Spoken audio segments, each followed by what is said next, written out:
After achieving the previous 0 damage run for Dark Souls 1 years ago, I immediately wondered, how would one complete it without leveling the character? The rules are simple: no loss of health at all for the whole playthrough, no staggers, and no scripted death on Seath while not leveling up a single stat.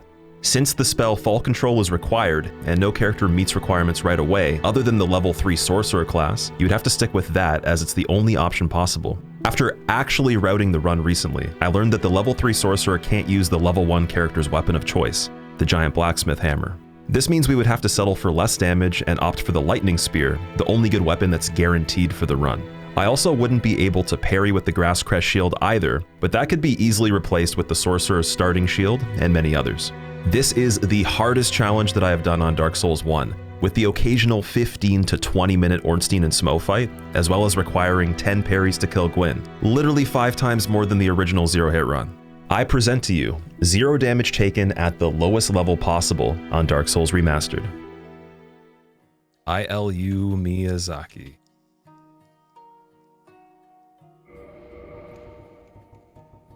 Actually, you know what we'll do too? We're gonna be even crazier. I'm gonna change the gender.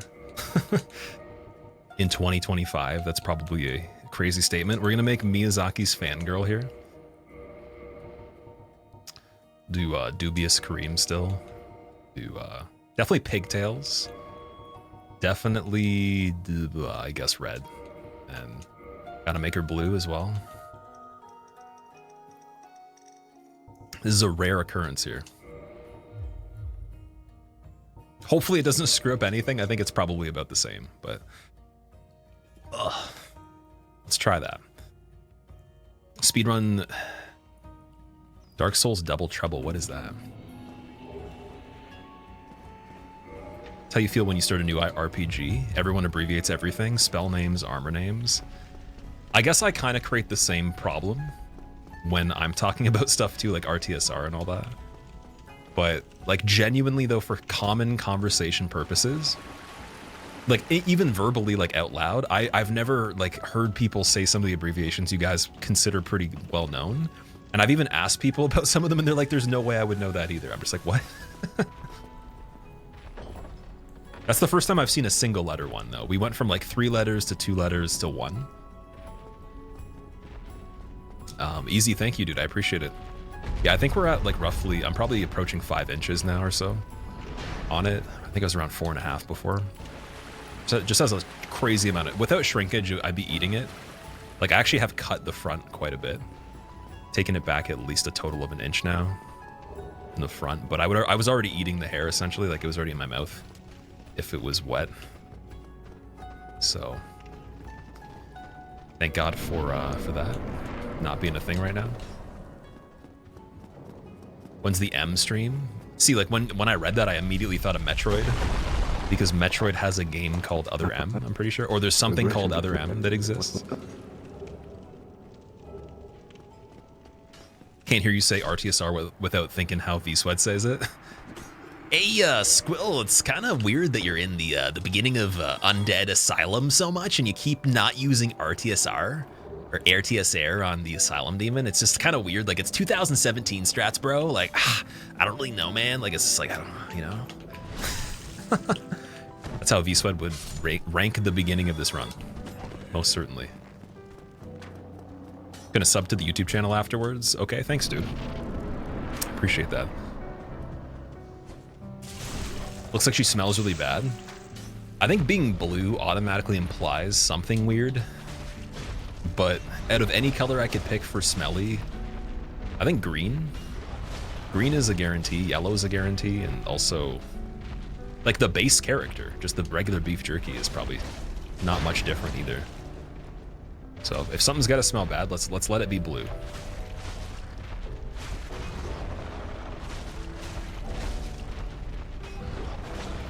Character looks like Harley Quinn on meth. It kind of reminds me of like a very washed up Mystique with way less color going on.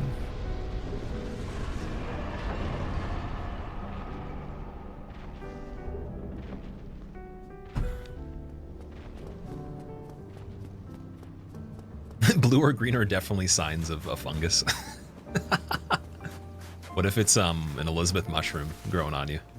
That could be a really good advantage. They punch super hard, dude. Maybe they could help defend me or something like that.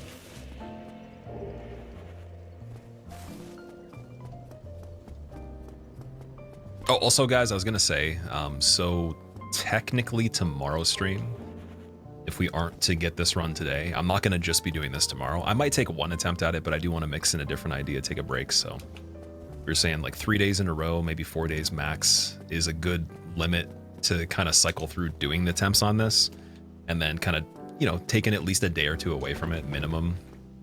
It does help a lot. Like when I did take the break before, my gameplay went up a lot, like noticeably on some things on this.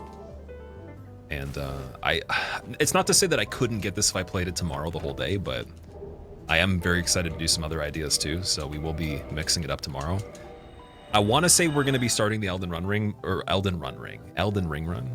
I'm just not 100% like studied up on what I need to do for it yet. I have to like do some more research and all that. So if that's all in place before we start, then I will definitely start that tomorrow. And if not, there's another idea that should be pretty fun. Just get it tonight and don't worry about it. Yeah, I just know that I can't reset much more. Like this is one of the last ones, unless like we die right now, because I do need to eat. I haven't eaten today. It's been 6.5 hours. It's going to be a well over 8-hour stream if we finish, so it would make sense to make this one the final. How many resets for the moment? Do you mean like today? How many have I done? I'd guess maybe 6 or so. 5 or 6. In total, I have no idea. I usually only count like the amount of days, because resetting doesn't really tell you much about the run when a lot of days can be different. The majority of the days we played this, since I got the run like dialed in, it's been really good. It's been like absurdly better than I thought it was going to be, just considering how long ONS takes, and also again, this is like the lowest damage I've ever done on the game for a run that is reset based, so it's definitely different. Wait, 6 eggs and 200 grams of salmon. How much salmon, like if you were to like take a fist and make a fist, or even hold it in your hand, like how big would that be? 200 grams of salmon.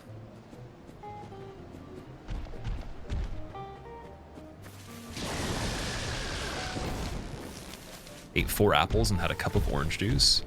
Fighting a cold? Dude, you ate 4 apples? That's pretty crazy, man. That's a lot of fruit to eat in general.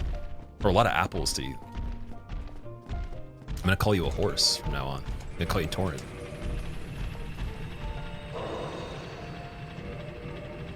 $12 and 200 grams? It's 2 fillets. Okay. Yeah, I wasn't sure. I've never weighed salmon before. I wasn't sure exactly what it would be like. 2 fillets, that's pretty serious. I haven't had salmon for a while. I need to eat some more soon. I used to buy it pretty often, but I haven't been making an effort to buy it as often. Technically, I guess I had it in sushi fairly recently, but like cooked salmon, definitely need some of that once in a while.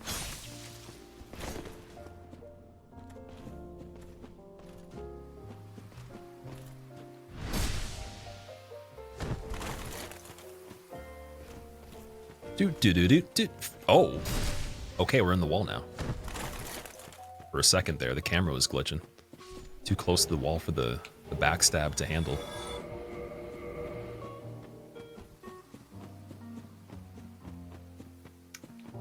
Have you ever watched Damageless Super Mario 64? No, I didn't know that was a thing. Damageless Super Mario 64? Who's the person that does that? I've only seen 70 star and 120 star the speedruns. Simply does it, really? Okay, it's pretty cool. Yeah, dude, if you want to send me a link of like his best Damageless on SM64, I would literally watch the whole thing, because that's my favorite game to watch being speedrun in general. It's the best speedrun game of all time, in my opinion. Just for like the consumer, or like the viewer, in my experience watching things. It's also like very iconic too. Could it happen that you get stuck in a wall? So I'm not actually going into, like, my character is not going into a wall. It's just the camera can't show the area behind my character because there's collision. So it just looked like we were in the wall, but like my character's still beside the wall though. Could I get stuck in a wall though from other things? There's probably some stuff you could do. Like there's skips where there's one like a ladder skip I think in the Undead Burg that lets you go into the depths, and that's in the original game. Like you could probably try to set that up and maybe not even know you're doing it by accident and then roll off of the wall, getting stuck into a wall or the floor or something. You probably have to do like an accidental speedrun skip though.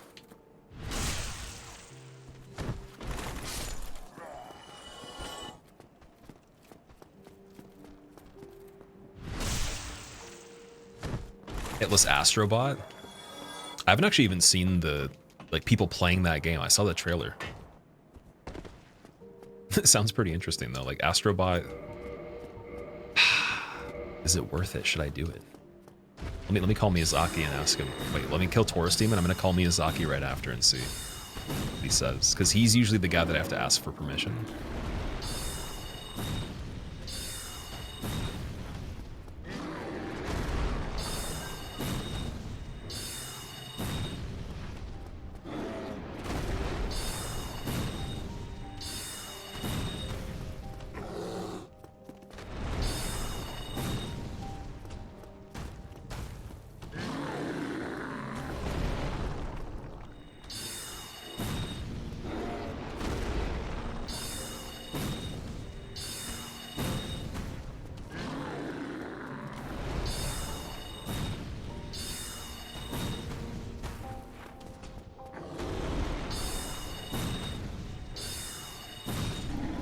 Give me a second, let's see.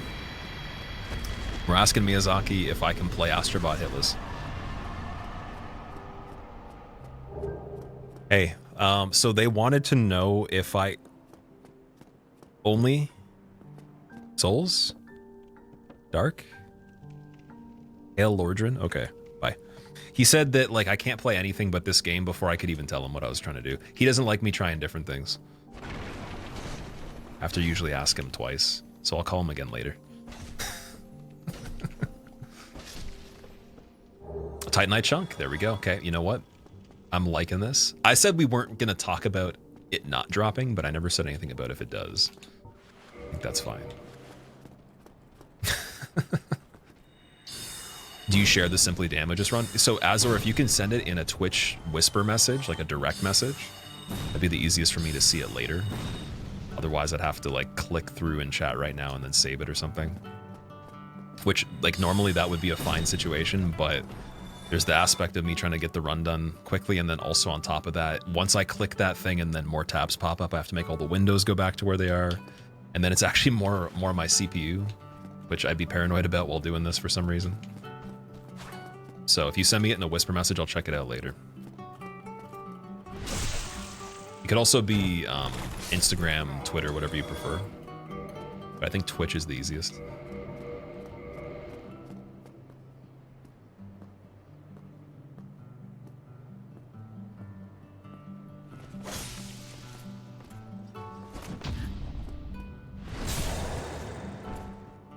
Fists only run, but it's your actual hands, like as the controller.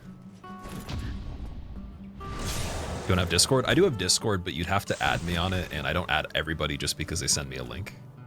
I don't know, you could try to send me a link without being my friend, like maybe it would work from the server. But also, even if you tagged me in the server and sent it, it would just be harder for me to get to. There'd be more layers to go through rather than just seeing it in a message. Yeah, if you want to go into Discord just for like joining the server though, you're definitely welcome to. There is a command for it. It'd be funny to do something normal like a DS Trilogy Damageless marathon, but also throw in Mario 64 Damageless. It's like, I decided to do the Trilogy Damageless run, but every single time I get hit, I have to add in one extra game that I have to complete Damageless before leaving, or I can never stop playing. This is how it went.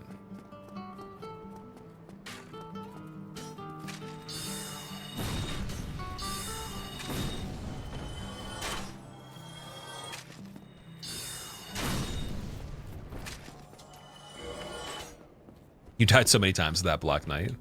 Me killing him was your liberation right here. Everybody's gonna have revolution here with the Black Knight.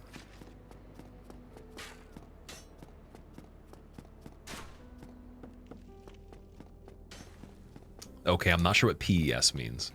This is back to the abbreviation conversation. Isn't like me trying new things. Sounds like you need to renegotiate your relationship.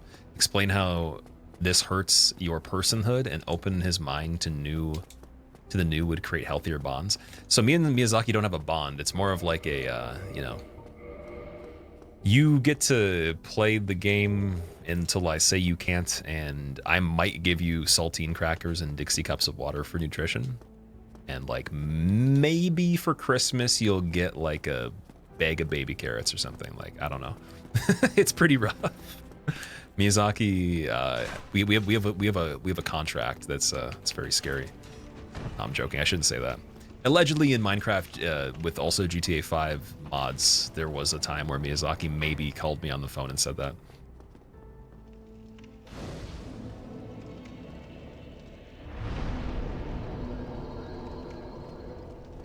Just kidding, for legal reasons. Oh my god, dude. I'd like almost launched myself off of him into like a different part of the game there. That was not a good jump, whatever that was. It was weird. That's so funny, dude. It's like, hey, did you know that like this, that, just kidding, legal reasons? Oh. We're in the time where it's like you have to make the statement really quickly and then just say JK after, just because you're trying to cover your bases, but you're actually telling the truth still. It's like, why is that guy always JK? It's like, it's legal reasons, dude. His lawyer told him to do it. JK nullifies any kind of binding. It's actually the effect. The JK's item in the description says, undoes anything that was done in the first place, and if there's nothing done, then is useless. Only apply when being a meme lord.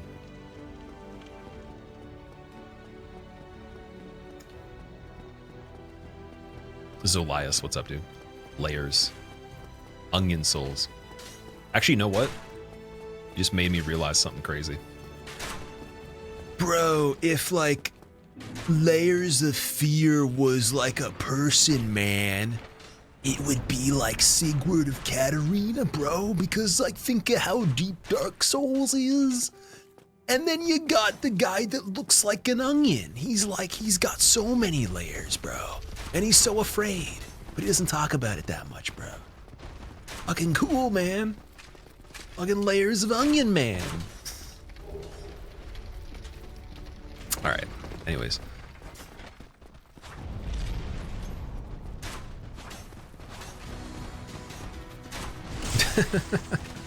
Onion Knight are your favorite NPCs? They're pretty good. Like Sigurd, Sigmire, oh, they're all good. I do enjoy them. Only thing I wonder is like, he actually has like probably the strategically best armor in the game. Like if you think of physics and like, how does he not make it farther? You know, like somebody from Katarina. Why is Katarina so bad with combat? Like, do they need to go and learn from the Faram guy or something like that? I don't know what else. Like, who needs to teach the people the combat for them to succeed? We need to see an Onion guy at the end of the game sometime. Like, Yorm doesn't count. We need to see him further, like Cinder, you know, or Gwen. He's too busy cooking soup. He just wants to make soup in the Irithyll kitchen. And also in the swamp, too. Groove, how's the run going? They've been interesting today, to say the least.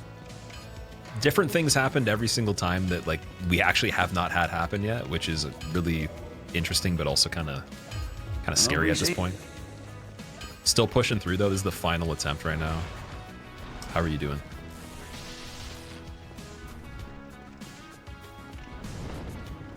Is Onion Guy part of DS1? So the Onion Guy's from DS1 originally. Like Katarina overall is referenced in this storyline first. So you got Sigmire originally, and then his daughter, and then you have Sigurd in DS3.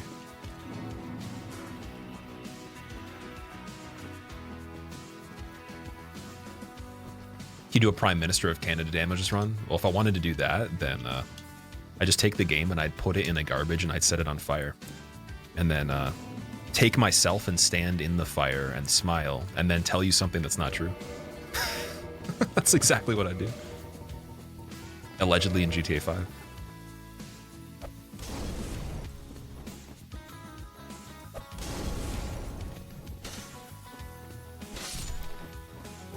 Oh, we got a chunk from both lizards, man. This is good. You have to run for election. I would never want to be in politics, man. That's possibly like, okay, like if we're gonna, I should do a job tier list. That would be the lowest ranking thing possible, dude. There'd be so many things I'd rather be that have no merit or accolade to them in general in society's eyes before I would ever do that.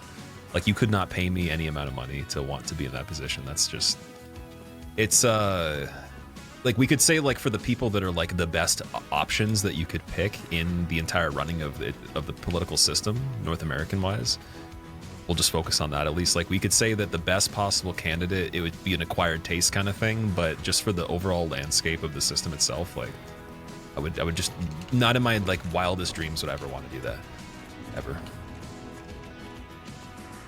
And there's also other factors too. It's like, imagine you had really good policies in mind, and it doesn't matter. You can't do them. You can't use them. Your committee or whatever is going to override that, or whatever you have to answer to, even if you were actually genuinely well-meaning. And that's why you see the people that have the most potential to change everything that exists are not in positions of power. That's literally a fact, and they never will be, because that's just how it's scripted. You can't let people have power that actually can do really good things. Otherwise, we would never have had a problem in the first place past like a, you know, maybe a few issues here and there, and things would get better over time. There'd be a progression. But does that happen on a large scale? Usually, at least in the way that I'm trying to reference, I don't know. So yeah, I don't think you can. There's this. Politics is gated from like effective people being in it. It's not possible. Never has been a thing, as far as I've seen. But there definitely is people that are better than others that are there. Did I beat up Smo today? I actually bullied Smo so badly that I staggered him twice. But unfortunately, I didn't beat him on a run that counted, though. It was only after we made a mistake.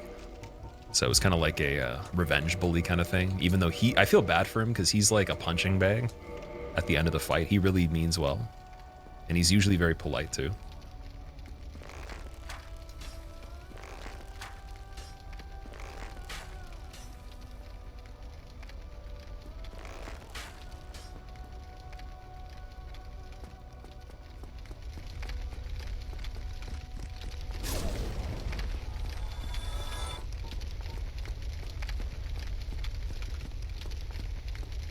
Got one dog here.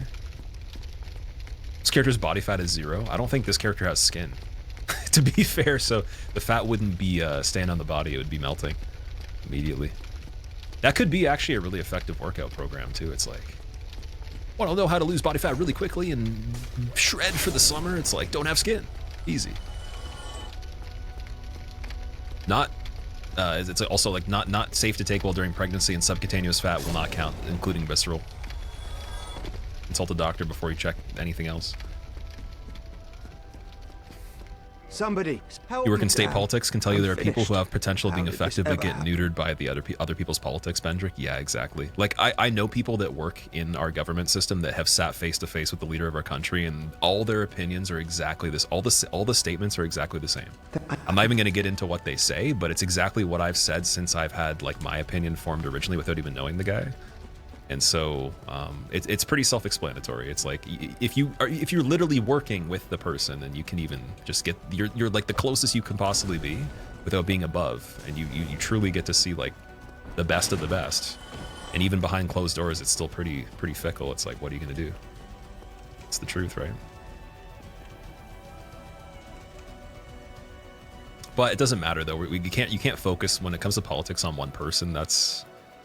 It's too small-minded. It's like just, again, framework of everything. Reform of systems in general, probably for most systems that exist, is the biggest move that can be made. There's nothing that can be band-aided. It's impossible. All the solution systems don't make sense. They're not approaching the right angle.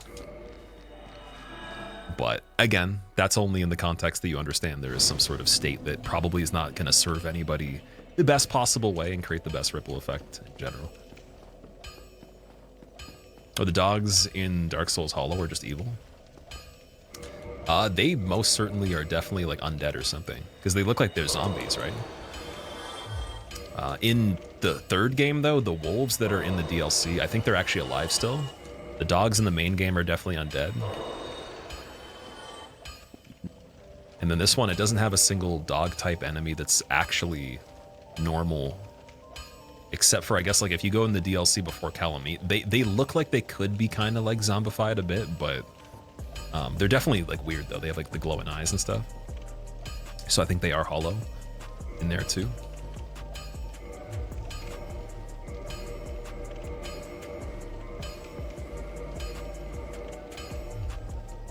Don't get yourself. Don't know how old you are, but I've got to the point where I don't even question yourself, and you're a bit younger than you are.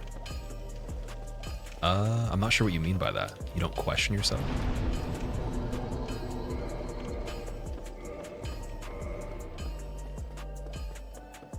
Also, I'm 1,400 years old. That's my exact age.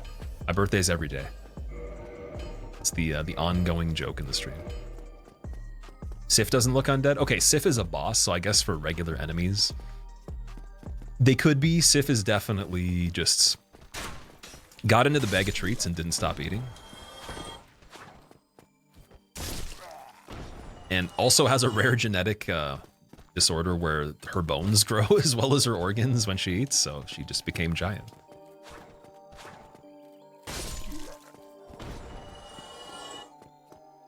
Blue, thank you for the happy birthday. Are there bosses in Soulsborne that have a harder first phase than the second? Oh yeah, definitely. Let me think of some examples. I've talked about that quite a bit before.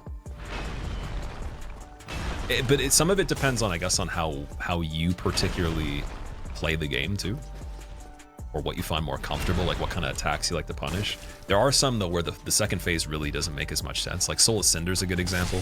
Phase 2 is easier in my opinion for quite a bit of reasons, but even just in pure attack variety, dude can have 4 different weapons in the first phase, but not change a weapon at all in the second one, so there's way less to learn. He also gives you some free animations to spam him into a stagger every single time he throws lightning, which doesn't happen in the first phase. And there's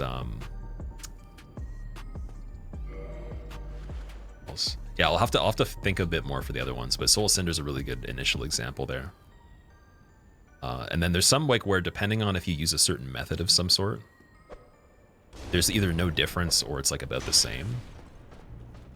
Princes, like you could basically make phase 1 and 2 the exact same. There's no difference other than you're just repeating the same method. If you use the fog gate trick to lure them to actually physically be in where the fog gate is, and then you just do roll attacks until they die. It's a good example. I mean, ONS, phase 2 ONS is so much easier. I personally don't think phase 2 with Big Ornstein's easier because I'm not really great at killing him. But I'm pretty sure, like, again, if you were to calculate it, phase 2 Ornstein or phase 2 Smo, doesn't matter which one you get, they're both easier than the first part.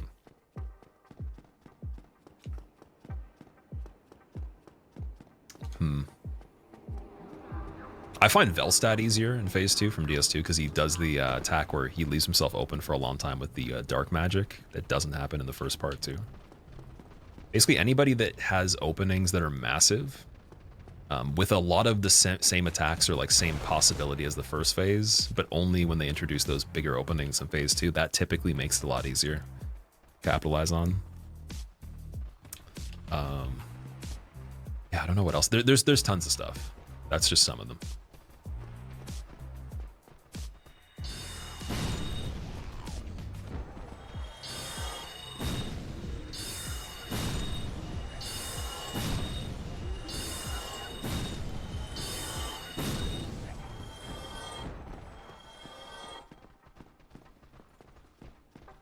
Okay, so a lot of the hollows are stuck on this.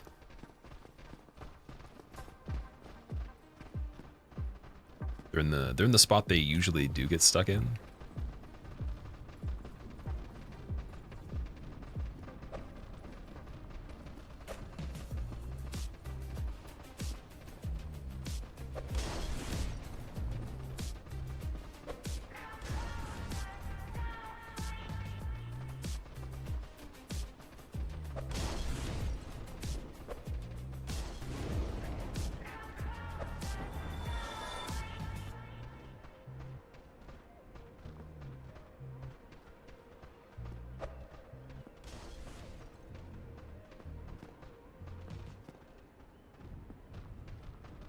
trying to get that on the spot rotation, dude. I want max distance here.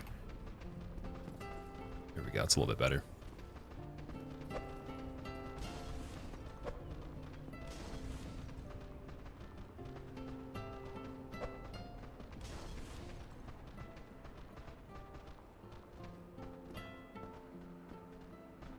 Chandler is like kind of de-aggroed here. We probably are safe to just do this.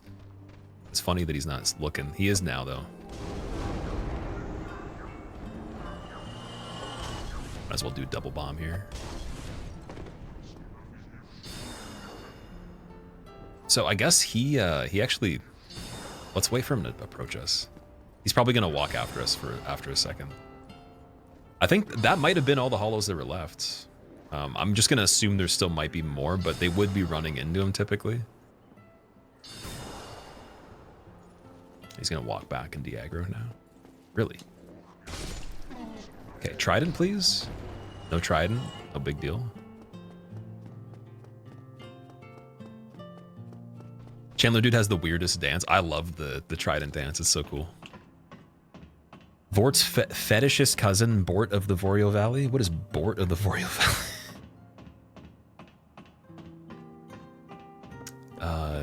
Gotta nurse this cold. Good luck, bro. Later, chat. Have a good night. Easy. Have a good recovery, dude. And thank you for tuning in for a little bit. Hope you feel better soon. And also, Sam, you as well, man. I've ever watched Seinfeld, Blue? I tried to. It's really hard for me to watch that show. I can see why people like it, though. Like, I've definitely given it a chance enough to understand what the appeal is. Just does not hit the mark for me, though. It's kind of like The Office. Like, The Office is just not that good to me.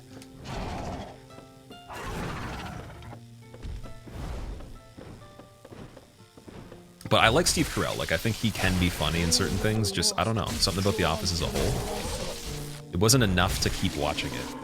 And for me, I'm a hard sell on watching anything. So it's kind of like series will never be completed unless they're good. Like, I will never watch a series for no reason. There's no such thing as that. But because of that, then I end up like watching one episode or half an episode of a lot more shows than I ever complete. Or at least I have in the past. Like, now I'm very careful and I just don't watch a lot of stuff in general. But before it was like most, even for animes too, like it would be just like half an episode, one episode, done, see ya. Went through like dozens of those because you guys were recommending a lot of animes at one point. And it was nothing personal, I just couldn't get into certain things. But mainly because if it's an episodic thing and not a movie, it's really hard to invest that much time and know like, hey, this could be really bad, right? At least if you have a bad movie that's like 2 hours or less, like it's not that much time wasted, it's whatever. Favorite anime shows? There is some animes I love, like that I'll even probably rewatch at least throughout the years in the future. Berserk, Attack on Titan, Steins Gate, Death Note, and even Solo Leveling's my favorite one right now. Waiting for the second season of that. But it's like basically the ones that mostly everyone agrees are really good. They're not the niche ones. They're the very like over-the-top AAA action-based, you know, super, super popular ones.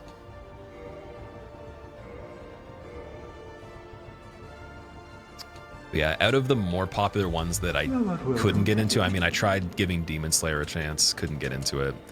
Bleach I tried to like when I was a kid. I couldn't understand it, came back to it, still couldn't really get into it. And I guess, yeah, a couple others that are out there. Yeah, Jujutsu Kaisen, I haven't actually given that a chance yet. I can't even remember what Jujutsu Kaisen is. Demon Slayer I tried, though. I tried twice. Oh, also, sorry, what was the one? Tokyo Ghoul. Tokyo Ghoul I really, really wanted to like, but I couldn't. And same thing with Parasite, too. Jujutsu Kaisen, is it Hoo or something like that? Is it Silent J? What am I doing wrong? Cowboy Bebop. So, okay, Cowboy Bebop, I think, if I had to guess without actually seeing it, it does seem like it would be really good, mainly because I have a friend, and the guy does not get excited for almost anything. He's very, like, underwhelming when it comes to reviews of things, and he went fanatical over that, and, like, it was the most expression I've seen him give, telling me to do something. He's usually not like that, so, like, I know for a fact Cowboy Bebop has something to it. And he doesn't watch every anime. He only watches particular ones too. So I have a feeling Cowboy Bebop probably is pretty good. And I will check it out at some point. Did I finish any anime series? Even some of the ones that I do like a lot, I haven't finished every season though.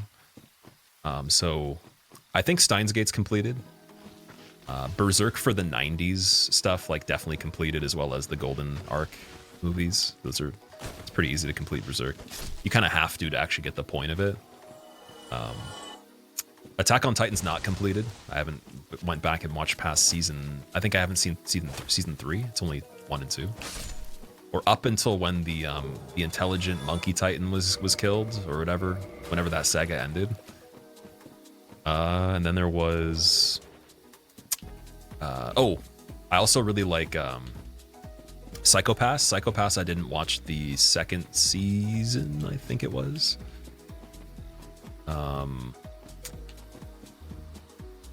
We didn't get Andre yet. Damn. That's okay though. We cleared the path, so we could actually do it pretty easily now. And what I could actually do too, to make it super quick, we can get this bonfire. And the run back's the same kind of stuff. Spirited Away. I know what that is, but I haven't seen it though. Oh, maybe you can't warp to this because I didn't sit at it. Just thought about that. Yeah, Spirited Away is isn't that a Ghibli movie? I've heard the soundtrack of Spirited Away many times. But like that and Howl's, I definitely need to watch at some point. Or at least try. Finish Attack on Titan. It kind of, like, I felt it getting stale on me when I tried to get into the third season or whatever it was. It's one of those things. It's like, it doesn't even matter if it does get better later. Like, there's some things in series where it's too flat for me to continue. And I don't feel like I'm missing out ever when it comes to any of that stuff. Because like the whole major value of Attack on Titan to me was the fact that Eren was a human. Like as soon as he became a Titan, it immediately became less appealing. And then as soon as like everybody's not special anymore because there's even better Titans, and then like the Titans' value of the basic ones went down, it's like where's the conflict coming from now? Because the original conflict I liked actually isn't possible now. So it's like, you know, what's going on? But I've heard from so many friends like that actually I trust their opinions of. They have said Attack on Titan does get better. Like I do believe that's true. It's just like, will I be able to stick it through? Oi. And then if I don't feel it was as good as what they said, I feel like I wasted some time there.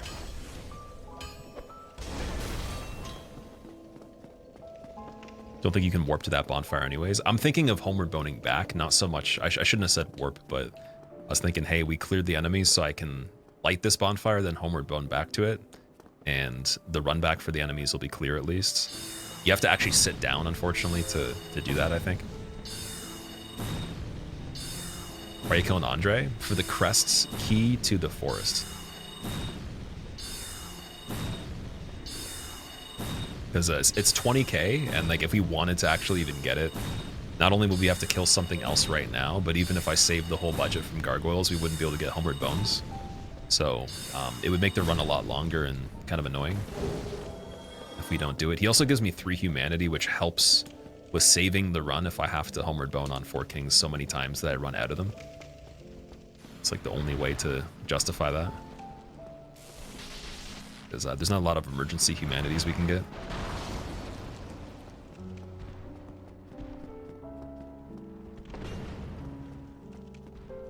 A core of good writing, know when the story has been told and stop.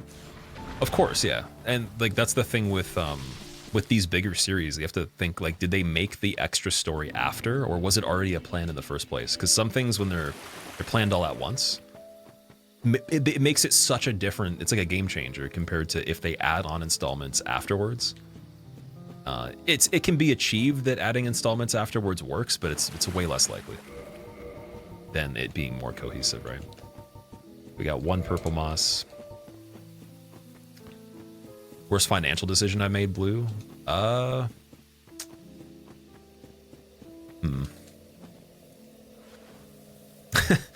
I've definitely gambled on the stock market before, for sure. Like there's been some plays in investing for stocks that were not that great, so probably some sort of investment for like not a well-researched play or like a catalyst play or anything like that, like a swing trade or a day trade that was silly. Either something, I would say maybe like a SPY options trade, or even like a crypto coin that wasn't Ethereum or Bitcoin.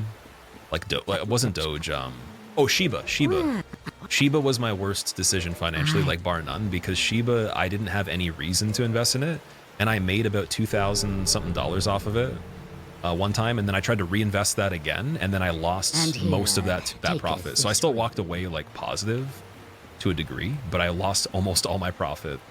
And that might not sound like a lot of money, but like in terms of like the fact there was no backing in why I was investing in Shiba, that was definitely the stupidest decision I made for sure. And it's still funny because like I left my remaining coins of Shiba in my portfolio, and every time I look at it, I'm just like, oh, I remember that day. I remember the day that I was up $2,000 and I just should have like taken that, not re-rolled it back into it. Because there were so many other things I was working on at the time when I was more into like the investing stuff. I was trying to like do a lot of Catalyst plays that required like weeks of turnover time with like business mergers or like news and stuff like that. And then there was like crypto stuff going on and technology plays that were going to be useful for the future. So like definitely Shiba was stupid. Straight up like the stupidest thing.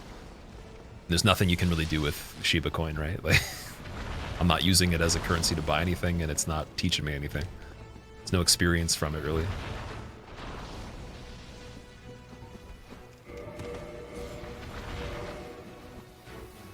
Haktua coins, is that what it's actually called? That's what the name of the coin is for the podcast? They didn't make it something cooler sounding? Wonder how much money those NFT bros lost on the ape pictures. Oh my god, I remember that, yeah. That, the NFT thing for me, for some reason, like I could just feel in my heart, I was like, this is interesting, but it's not interesting for the reason I think that people are excited about. Like, that's, I think being excited about it is like a little bit of like a cautious kind of thing. I don't know. Because like an NFT really doesn't do anything either. It's not providing that much value, right? It's a little bit different if you were saying like a crypto coin that could be integrated into our regular payment methods, or even, for example, could hedge against inflation when there's more control over currency on a government scale or whatever. And you know, the encryption level of it, the security level of it, it's just, there's more properties that make some sense in some way. You could justify some level. But with NFTs, it's like, dude, what is a picture gonna do? Like, it's almost like, to me, it's like a meme version of collecting Jackson Pollock type art, where you're buying, like, there's somebody that, I told this story before. I had a friend where he would do some work on homes, and a lot of the homes were in neighborhoods that were very wealthy. And so he met a guy that spent like, I think it was at least, I want to say it was close to $1 million on a bunch of different paintings or something like that. But like just one of them was about 50 grand, and it was like huge, and it was on the wall. And so that was part of a collection that he was investing in from a newer person, hoping that the guy would become super famous so that he'd make money off of it. And obviously, like, that wouldn't be something you would just do with your life savings. Like, obviously this dude collects other art too, but it just reminded me of like that. It's like, you're literally like, but that makes more sense though, because the guy actually has a trackable career, and there's information you have, right? And there's something related that's a human aspect to it. It's a physical object. But like, if you had a picture that was still art that was made by somebody, but it was still digital, like, it doesn't matter, because someone could still have the original of that thing in physicality. So like, either way, you don't even know if you have actually the most prime example of the thing you have. The validity of that, like, you could say like any kind of like encryption, security, reassurance thing could be implemented. I don't know. I still think that, like, even in buying actual art and stuff like that, it's like still way better. And there's even like fractional share investing into actual physical art now too. There has been for years. So even that's smarter, I think, than an NFT. But yeah, there's people that made money off NFTs for sure. Makes sense.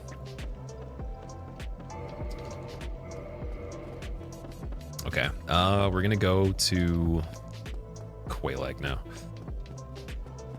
We are good.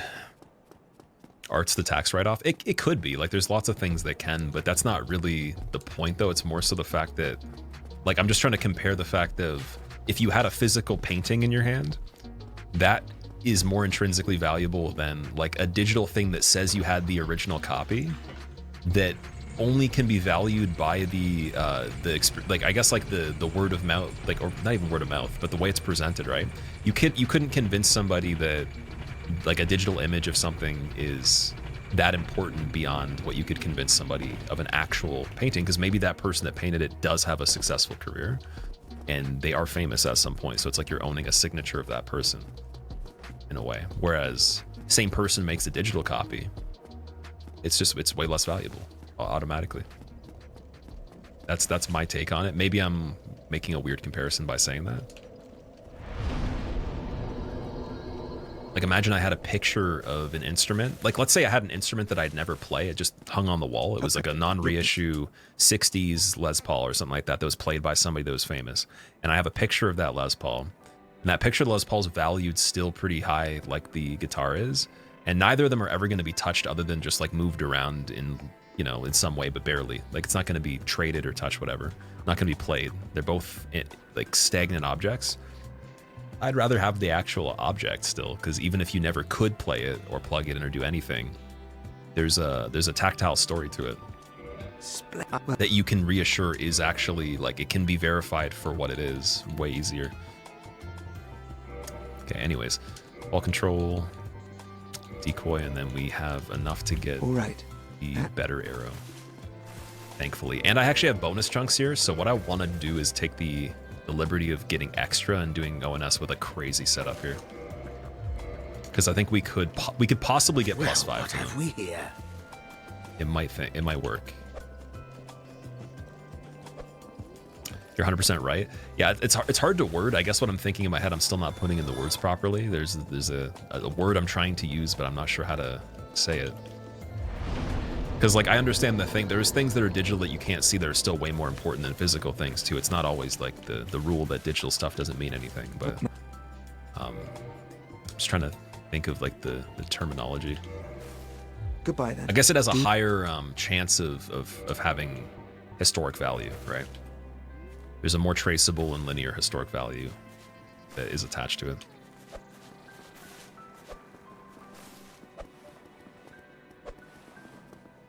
Fungible would be a good way, yeah. There you go. Big boy words. I do ABC on DS1. Yay! For humanity, I counted 2-4. Now I am going to go and reinforce +5 club to Quayleg. Wait, actually, before we do that too, let's calm down a second. Also hope that I'm at Firelink. Thank God. Okay. Put on the magic. Focus heavily. Dude, I killed him without getting heavy soul arrow. That's hilarious. I thought we bought it. Apparently we didn't. All good. Doesn't even matter. It literally doesn't matter, but wow. Fungible's a hell of a word. It sounds like something to do with mushrooms once again, or fungus. Definitely. It's a very interesting word. Okay, we might as well go do this part first.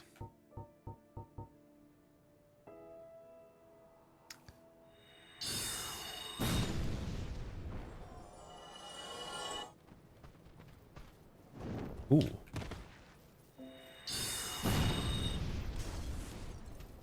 Oh.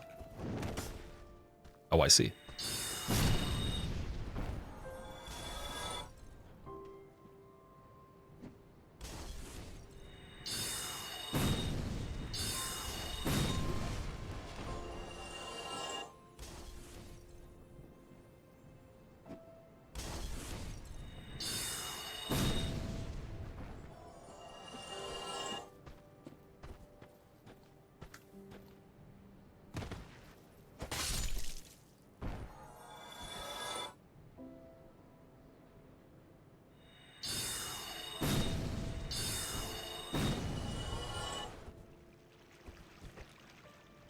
Do I sing Azor? I am working on singing, so I haven't put a lot of practice into it recently.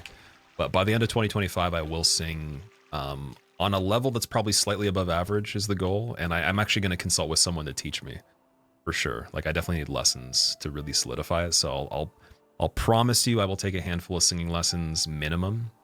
But actually across all lessons I do want to take next year, or like, you know, the people that I invest in to teach me whatever, I'm probably going to put more sessions into the singing than I will into anything else, because I think it's it can be a little bit harder if you don't naturally just know how to sing really well, or you haven't been doing it since you were a kid. Like that's So it's a little bit of a trickier thing to navigate. I think there will be more plateaus in singing. But yeah, I'll definitely be working on it more in 2025. There actually has been some stuff for the music channel, by the way, that I have recorded that does have singing, but I haven't posted it yet. I may, but I did record quite a few things with singing. So it's not quite the fact that I didn't do it. Like I said, I wanted to post some stuff with that. I did record quite a few things you guys never saw, but just wasn't satisfied enough with not even just that, but also some of the playing too. But I will promise you to get it to the point where you get to see it.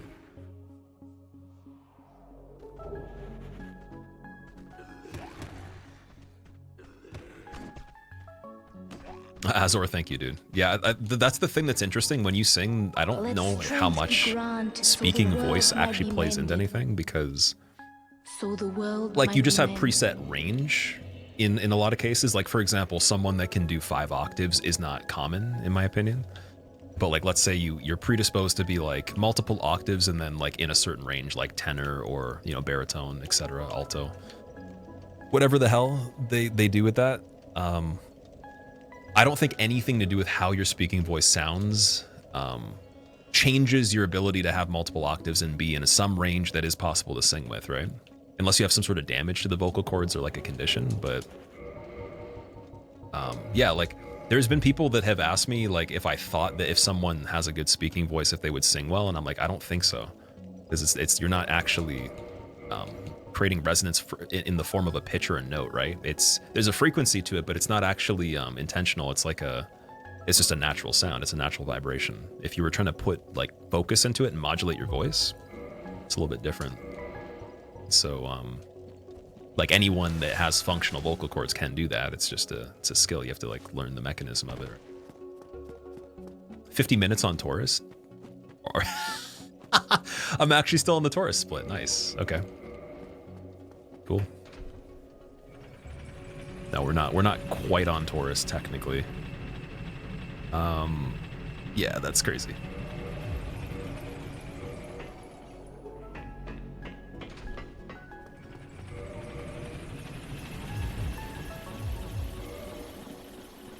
Oh wait, did we not do Gargs yet? We should have, right? No, we did. Yes. Yes, we did. Now I'm tripping out, man. Stop saying that kind of stuff. No one asks questions about anything. Also, I even just freaked out right there because I forgot the female character doesn't have a hood for the thief set. So I was like, dude, the game took away the items I got. Is fungible the same as tangible? Possibly. I think it has like similar overlap. It might also be the function, not just the form factor. But again, I don't know. I actually don't know the textbook definition. I've just heard the word used and kind of understand.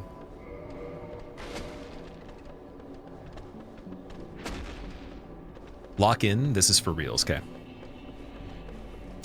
Let's do it.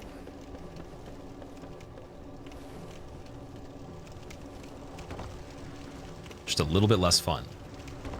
More focus.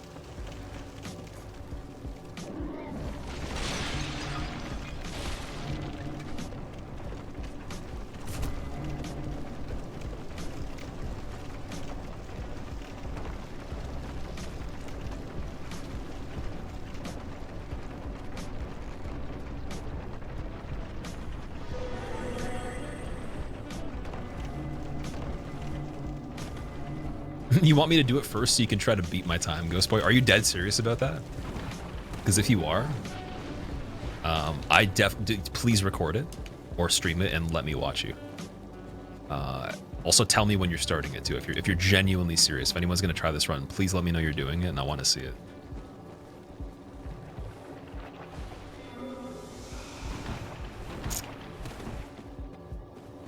Riskiest part of the run? Riskiest? Technically, nothing I do, if it's done properly, is really it doesn't need to be risky. I guess it's kind of hard to explain because it can all be done 100% of the time, all the time, if you were perfectly doing it. But a human can't be perfect, so that's the issue. Nothing has like a guaranteed downside to it if it's done properly. I think that the potential for the most like things to consider at one given time is still ONS. Like there's the most situations that can go wrong with the least amount of time to consider them, and also the most mechanically demanding to perform, for sure. But like if you did every single situation the way it was supposed to be played, then there would still be like, it would be zero risk if you push the buttons right. So it's hard to really like weigh what risk means in this, but I would say like whatever has the most potential to have to get down, right? Like let's say an enemy has 3 attacks, one has 10. The one with 10 has more risks involved in learning it or performing.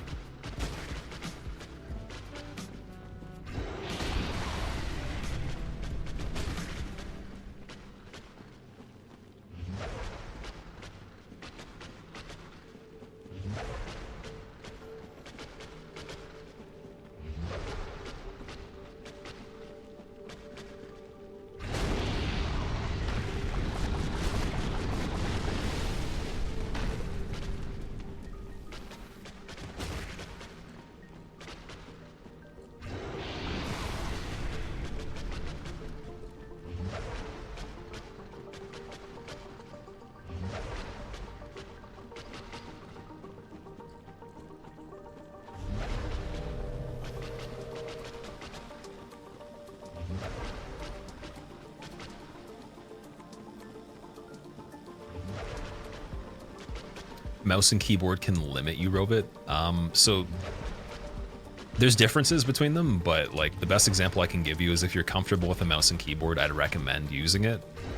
Because all the versions that are updated of the games, they have good support for keyboard mouse, in my opinion.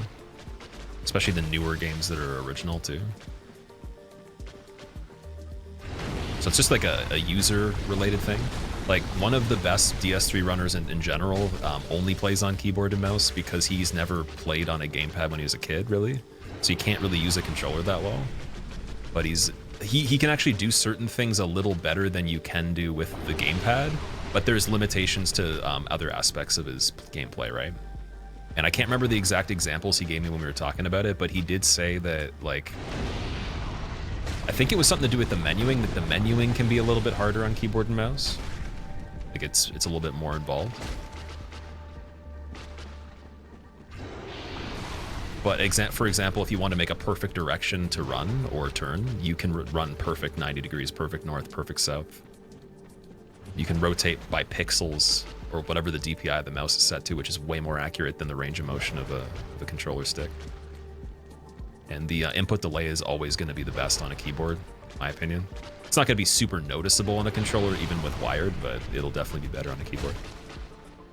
So if you could play really good with the keyboard, the potential, I think, is just the same across the board, at the very least.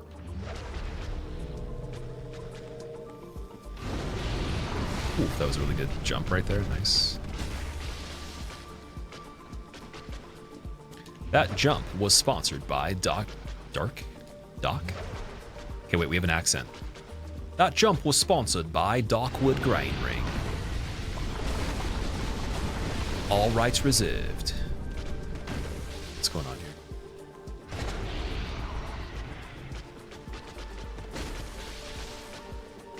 Still rotating? I probably could have killed it right there. Maybe. Just in case I was wrong, let's see. Because yeah, that would be a bad thing to just do a jump attack on for no reason. All right, we'll never know because she did the rotation. Nice. Q, thank you for the good luck, dude. What's up? Definitely record and stream it at some point, but not right away, though. Okay, cool. I'm excited that you want to try this. Tracy, do I know Ozzo? Yes, I've seen Ozzo in the stream before. How are you doing, Tracy? Want to know if it could be annoying when trying some challenge runs? It probably wouldn't even be a thing that you'd think of if you were more inclined to do it. If I was trying to use keyboard and mouse right now, it would be annoying for me because I don't have the coordination to use it as well. But like, I guess the best example would be, let's take a game that actually like it's like an advantage to use keyboard and mouse, like an FPS game on PC. The one that I tried to use to learn keyboard and mouse originally was Overwatch. I played Overwatch a handful of times with some friends, and it actually got me up to speed. And Apex as well. I played on a laptop of my friends on a trip for like, I think it was a single night. Played for an hour. That and the Overwatch sessions definitely got me up to speed with coordination on a keyboard and mouse, enough to kind of do it. And then when I got over to Dead by Daylight, I was only using keyboard for killer, even though it's super basic.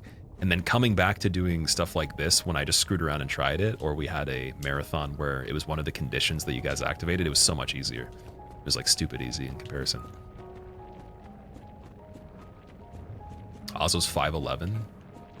I'll be 100% with you. If you actually are somebody's significant other and you're calling other people attractive, what does that mean? Curious. I didn't even say it. It was alleged in GTA 5, man. Just, I don't know what is that about. Just wondering. I'm sure he is very attractive though, but like, hopefully he's okay with you saying that. When are you doing the DS2 all bosses hit list? So like that run, it's definitely going to be something that I start off this coming year. I'm not sure exactly what month it's going to be, because the list of stuff that I have to do, like I've been knocking it down pretty nicely, but there's things being added quicker than I can actually delete things off of it. And the backlog of things from like years ago is actually probably the biggest portion of the list.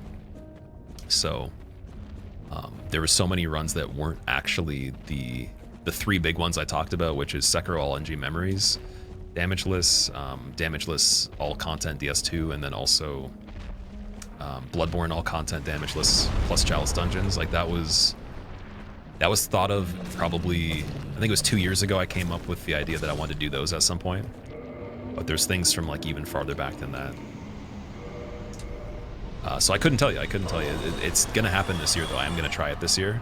And I don't know if I'm even gonna do hitless. I might just skip right to the Damageless on DS2, because why would I waste like, you know, more time doing both when I don't even... It's not that I actually don't care about the hitless on DS2, but we've seen that so many times. We've never seen the Damageless version. And it's almost like ripping off a Band-Aid to me. I'd rather just get cut right to the chase of the worst of the worst. Same thing with Demon Souls. I tried to get hitless on it for a little bit for the sake of the marathon. Didn't succeed, just cut right to Damageless on the remake. And it was definitely better doing that, because I think I got better at the game quicker. Okay, so here, before we go to Londo, we could technically drop the rubbish. And we have 3 chunks, so yeah, let's do that. Let's just do it and see what happens. How many times? Who's done it since, aside from Otstarva? Hobbs done it, Gino's done it, Bushido, like he might have done it. Not 100% sure. Caillou has done it, or not Caillou, sorry, Shilky's done it multiple times, I think. There's quite a few people. There's people that you would never have heard of, and then like some big names that definitely did complete that after Ots did, for sure. And like it's been done in many different ways. It's been done minimal magic, no magic, level 1. And also the runtime of the level 1 version that I saw was literally half the time of the original run that Otstarva did. So it literally goes to show how optimized it is in comparison. Even level 1. Yeah, like so level 1 on DS2 is mainly, it's like a no roll run for a lot of stuff. You're just using the light crossbow, just shooting things at a distance, and then even in boss fights just using the crossbow. And you don't try to dodge an attack if you don't have to. Like it's really dangerous to do that because the frames are pretty low.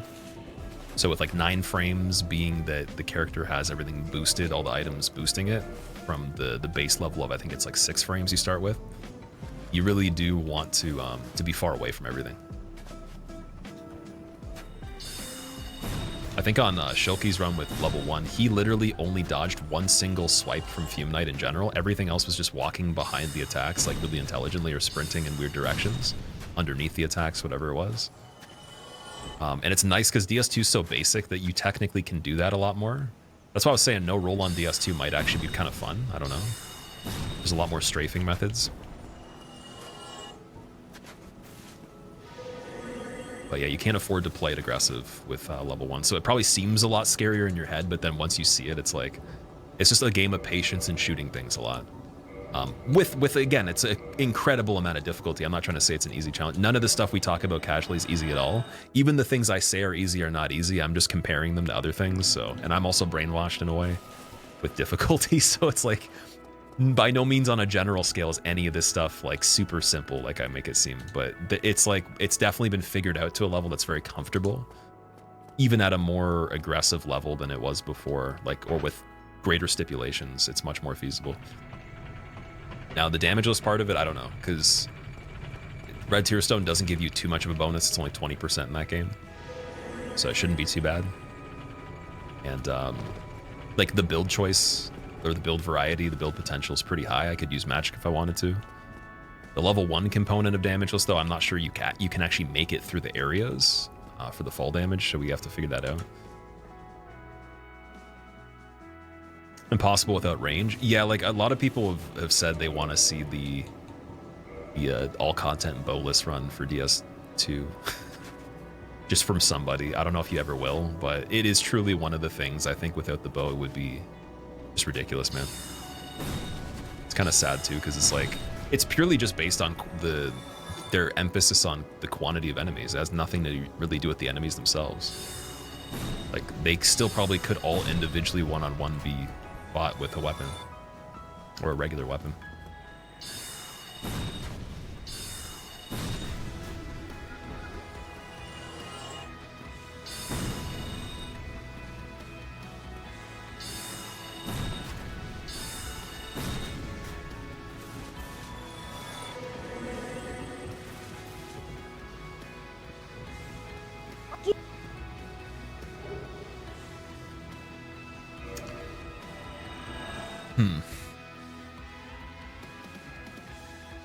What difficult for you is probably unimaginable for you. Good that you're aware of how brainwashed you are. Well, I know that, like, so I get told this about a lot of things. Like, I get reality checked by quite a few people. In personal life, they're like, my standards for a lot of individual things are not like the scale that's more recognized widespread, if that makes sense. Because, like, if I'm personally involving myself in it, then, like, my criteria matters more than whatever anyone can tell me. It doesn't matter what you say. Like, it's very possible that, like, maybe my criteria is lower in the beginning, and then knowing what criteria is out there actually raises it. But usually it's like, if someone were to say, hey, good job on this or whatever, and I didn't think it was a good job, like, it's really endearing that you care about the thing and you appreciate the thing, but, like, you saying it's good doesn't make me think it's good. You could never convince me. And it's nothing personal. It's nothing even, like, toxic at all. It's literally just, like, the fact that I need to do it a certain way. That's it. And it's nice because I can appreciate it a lot more when I do. And I don't need to, you know, at least have the validation in that sense, but it's nice in that way. So 4, and then 2 more, so 6, 7 with New Londo Ruins for the chunks. That would be, so 1, 1, 2, and then 3 is 7. So yeah, we literally have, man, I wish I killed Stray Demon. We'd have to cage key with the spear to make it guaranteed safe, but we can do some cool stuff on this one.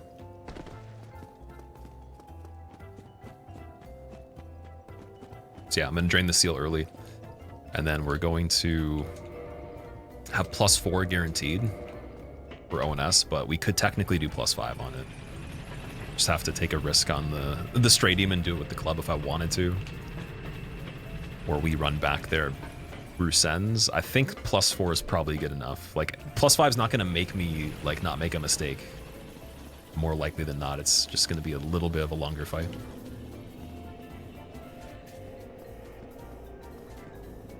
Play WoW quite often. When you tried Elden Ring on mouse and keyboard, it felt weird. Wonder how you would be able to get comfortable with it quicker. It's not a game that's made for mouse and keyboard as much, in my opinion, because they were originally made on console, right? And also just the fact that it's like it's a third-person ARPG. It's not really like strategy-based, or there's no aiming that needs to be super precise either.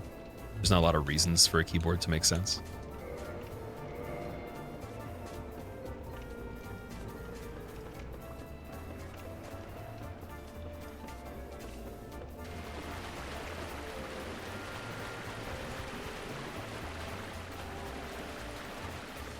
How many hours per time do you stream? Hours of time? On the average right now, it's probably about 5.5 hours. It's raising because we've been doing longer streams here and there. But it's probably about 5.5 hours a day or something like that.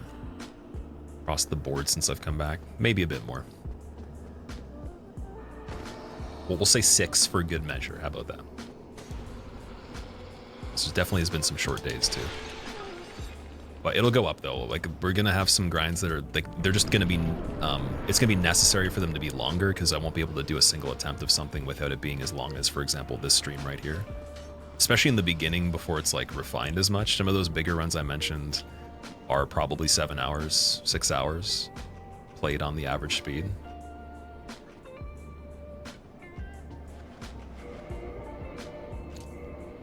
But yeah, my goal would be immediately to shave that down by quite a bit. So it's only going to be in like the beginning of the beginning stages. Beginning stages of DS2 will probably be 10 hours plus to complete one playthrough because of the not only just like performing the strategies properly, making the save states, and also just think of how long the fist run was, right?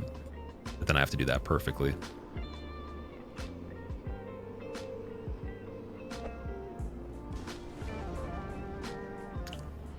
Yeah, that was actually a perfect hit right there in the beginning. Nice. Stoked for me streaming every day.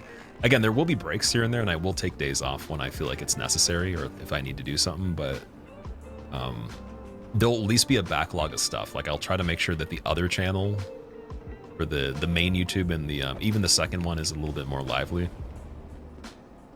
Because mainly before, like I said, it was a really big problem to upload too frequently on the main YouTube. It was just not liking it at all, and I was kind of getting frustrated by that because I was like, I want to make more videos, but you know, there's that issue. And then by the time I was like, okay, I'm ready to just experiment and see if I could change it, then there's the issue of the demand of editing, because it's like I can make stuff all the time, but I can't edit that fast. There's no time to edit my own stuff to the level I need it edited. So it's like, it's not enough time for anything. And then it's like, okay, now I'm like, okay, minimum I need 2 editors that are on a weekly basis working on something. So 2 projects a week being done at the very least, with the likelihood a third full-time one would probably help a lot too. Or at least like a dedicated person for like short content and all that. So I was experimenting with all that stuff and still working on other things, but I think we found a good balance for like most things now, and I'm just going to be getting the ball rolling quicker on the stuff outside of this to make sure it's up to speed and just keeping everything up to speed.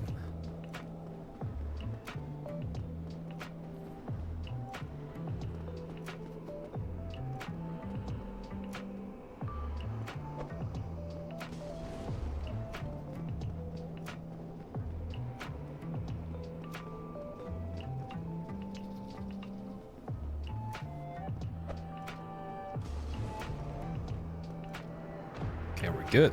Perfect. Now I'm gonna do this part properly instead of getting sketchy and hesitating, like Ishin told me not to do when I played Sekiro. Should have listened to Grandpappy Ishin.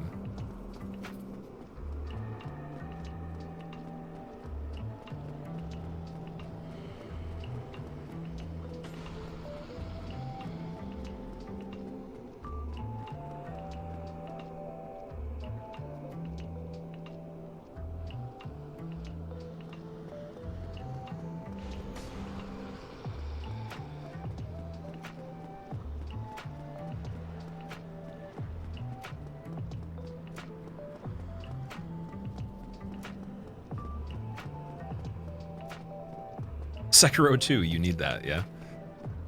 Like you'd actually prefer Sekiro as a sequel versus everything else? Other day you watched a no-death run of Diablo 2 without any equipment in the highest difficulty. You were floored. Oh man, I've seen something like that. I don't know if it was a deathless with no equipment, but it was like a, you know, the Iron Man type playthroughs where you die and it's over kind of thing. It's one life. I watched a dude do like some of a one life Diablo. I think it was either the first one. Yeah, it was the first one. It was the original. And I was like, what the hell is going on here? Like, this is crazy. And I don't even understand that game at all, really. Never even played Diablo before. I had a friend that wanted to get me into it. I didn't even try it when he told me to. So yeah, that's an interesting game to try to do challenges on. Still new since you haven't been a month. you've had Twitch, you gotta say other streamers out of the few ones you like your channel are so boring. Well, I think that's one of those things that is subjective, right? That's the beauty of creativity. Like, you cannot creatively entice everyone. It's impossible. Like, we literally are all different for a reason. There's a lot of overlapping, but like there's the opposite ends of the spectrum, and it's actually a good thing you don't like certain things or that they are boring, because it creates like a more concentrated or potent effect for the people that are enthusiastic about it, rather than everyone just liking everything equal. Then it would be kind of bland if everybody liked everything, right? Nothing would be unique, really. And also, like, that's still valid for other things too, but it's good that there's a lot of particular niches that exist for things, and also different preferences for what people expect. I think that the confusion or the again, think of like decision paralysis already. Imagine you liked everything. There's no way to figure out exactly what's valuable then. There's no purpose, really.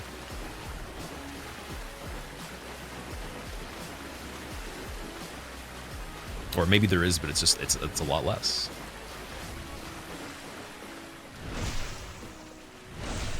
Is this area the most scary? No, it's actually not too bad. It's also pretty quick too. Worst area to run through is, like, the most actual challenging area to run through is probably Archives, because the margin for error there is like very slim.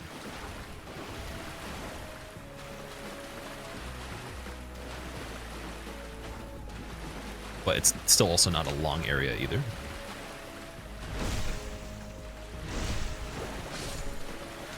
Dude, dude, for materials, this playthrough is unbelievable, man. We got the lucky chunk. Stop it, dude. If we get a slab on this guy, I'm gonna stand up for a second. Let's pop the Firekeeper soul and see if we can get a slab on this guy. We haven't seen one, I don't think. Or at least maybe I got one and I didn't notice or something, but I don't think I've seen one on this playthrough. It's a very low drop rate.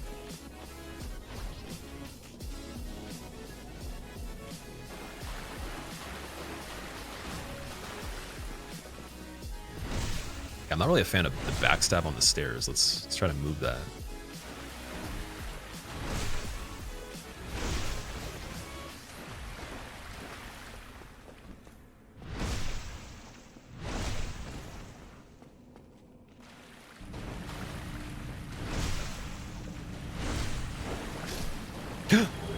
Another shot. There's no way, man. That's so good. That's so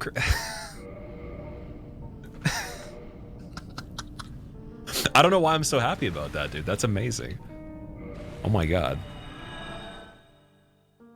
Dude, we have like more chunks than you could possibly need. Like, it's what is going on right now? We're gonna have one more than you need to do everything. So, like, wow. Cool. I gotta calm down again. Let's play. That's really good. Never seen this before. This is the most potent run in terms of materials. So we literally have a total of 8 chunks in the playthrough. The average is probably 5 or 6. I'd say 6. 6 is the average, because we miss 2 from the lizards more often than we don't. Missing 1 is still, you know, it's possible, but not as good. This one's so good that not only could we get max weapon for ONS, but we could actually go 1 over. Like, we have 1 extra chunk over that. You've been saying it's the run. Focus up. Okay.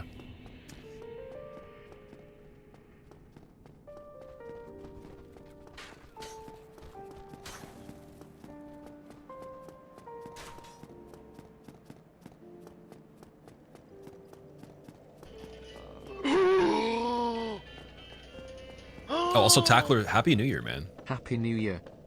Dude, wait, that was weird. I said Happy New Year and someone said... What? What happened there? Oh, Ponwa, dude, thank you so much for the tip. You didn't have to do that. I hope you had a good New Year yesterday, and also a good start to your year as well, dude. Welcome back. That's way too generous. You don't have to do that at all.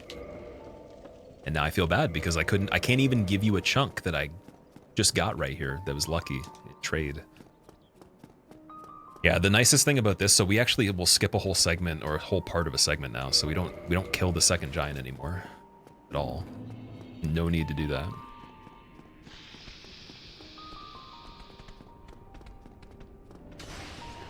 I'd say that if I had to pick which chunk that we would want to skip, it probably wouldn't be that one. It'd probably be another one, but only because that one's kind of easy. Too late now, though. We already did all the other ones. We're good.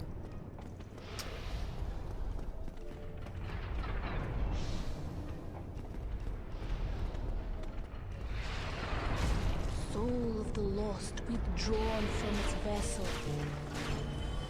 Rovit, thank you very much for the Prime sub. Welcome. You like to Rovit? Don't mind me. I'm just I'm not quite insane. We're close, but we're not quite there. It's on the cusp. You Rovit? I was just thinking like that song. It's like I like to move it. I like to move it, and it's just like I like to rove it. Not sure what the Rovit means, but it might work.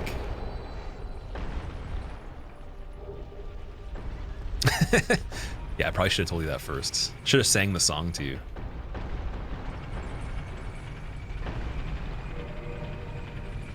Just unlocked a memory, yeah. It's like I was in this one stream and then like dude said move it, and my entire childhood from the ages of like 4 to 7 got put back in my brain again, and now I remember everything. You start like walking around like your local neighborhood from where you were born. You're like, oh my god, that place, I forgot about it. It's like, holy shit, that street exists, dude. What?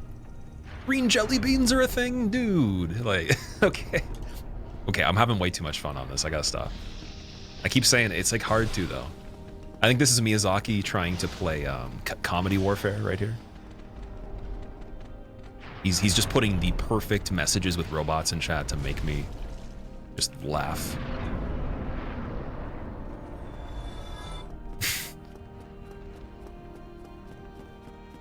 It's an anagram to Vitor, my name. Vitor, that's a pretty cool name. What is the origin of that, if you don't mind me asking? Segment with all the axes trying to hit you, making you anxious, not gonna lie. It actually is quite sketchy. Because like, I can do it every time in many different variations, but no matter how, like what kind of occasion it is, like again, you cannot hesitate and you can't think. Like you have to really, you assess like immediately based on like the initial pendulum, the beginning of the room, and then you just reassess for every first pendulum, and that's it. There's no thinking after that. And then the part with the Cobra, probably looks a lot sketchier than it is, but the biggest problem with that is it's a time crunch because the dude coming up the stairs will get me. So I only have 2 castings of It's Lightning with the Cobra on the bridge to go. Like you cannot go on the 3rd unless the guy gets stuck or knocked off or something. So that has to be done in a certain amount of seconds for sure. And then there's also like if you were to roll into the second set of pendulums in the Cobra Bridge and the corner of the one pendulum touched your like hand or something at like maybe like the halfway point of the platform, it'll knock you off. Whereas like if it was like at like just over 50%, you have to rebound off the face of it, right? So the difference between the pendulum actually calculating a hit versus not is it's kind of slim at that point. If the timing is tight on that. So ironically, that should be the most sketchy part. For me, that's actually pretty comfy though. For me, the sketchier part is, I think it's just the, what's it called? Well, I guess the mimic chest room, like the snake chasing me in there, because it's like very hard to navigate.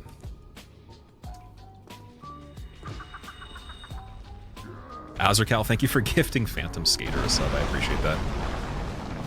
Is that the dude that looks like a ghost as a secret character in Tony Hawk? Are we given bonus characters on Tony Hawk Games subs?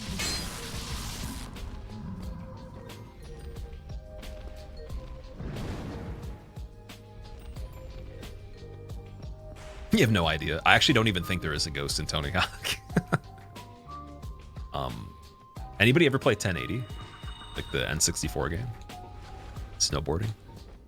The golden dude in that, I want to have a gradient or a texture for the character that looks like that gold guy and play this game and not be judged for modding it, visually at least.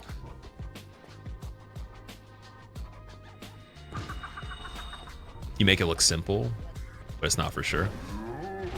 So for me, like even when I'm doing it, the way that I interpret it, it still doesn't even look simple to me, but that's probably because I'm trying to address like what scenario is it, right? Rather than like you're only seeing what happens, like you're not seeing like what I'm considering out of like maybe the 3-4 possibilities. They're always slightly different on that one bridge. Yeah, like it's actually funny how like Sens used to be played. So it was so scary in comparison to how it is now, but it looked way safer. Yeah, I'm glad I decided to just sprint through one day. Like I'm sure like speedrunners and stuff like that would have already known that. But I had never seen anybody do it exactly like that, and I was like, I'm just gonna run through and see what happens. I was like, oh, it works, okay.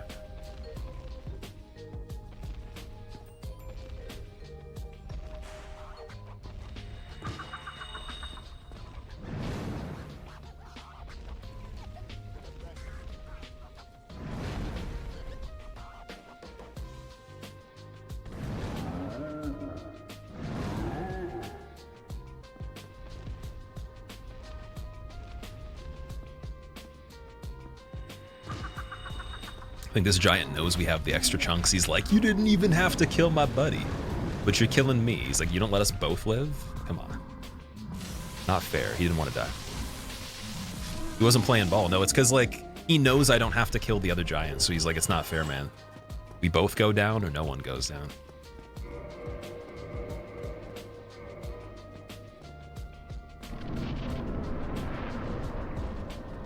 Does seem like he's playing on easy mode, me. It's funny when people say make it look easy. It's like it's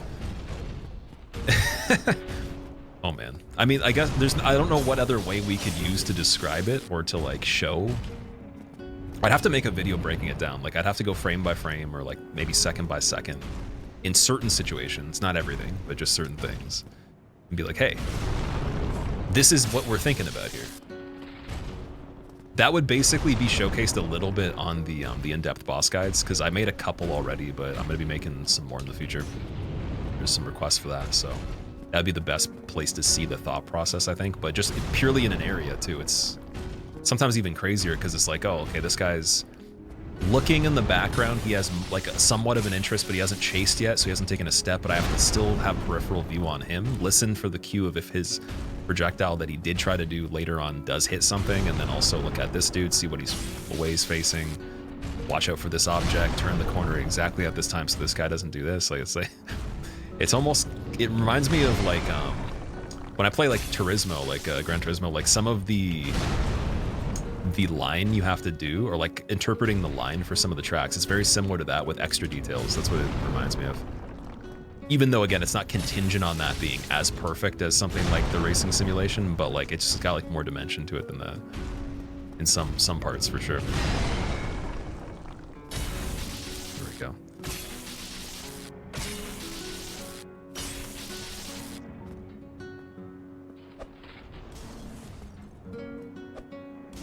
Perfect. Easy. Pure comedy, good. I mean, even if you're just laughing at me in general, not with me, like whatever you need to do, just enjoy it, you know? Watch the video of the kid doing a 1080 on his skateboard? No. Was that on a half pipe or was that just something else? I've only seen Tony Hawk do I think he did the 900. I don't think he ever did a 1080. And then I saw another guy do the 900. So I don't even know if I've seen someone do a 1080. It's pretty insane, man. It's one extra half rotation, right? He was on a half pipe. How old was he? Also, is the person that did it, were they an Olympic skater? Or just like someone random?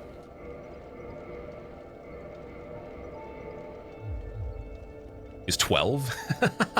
Dude, if I was 12 and I did a 1080, you would have such a hard like life after that. Like to live up to that afterwards would be so hard. What do you do after that? Like the 1080 is insane.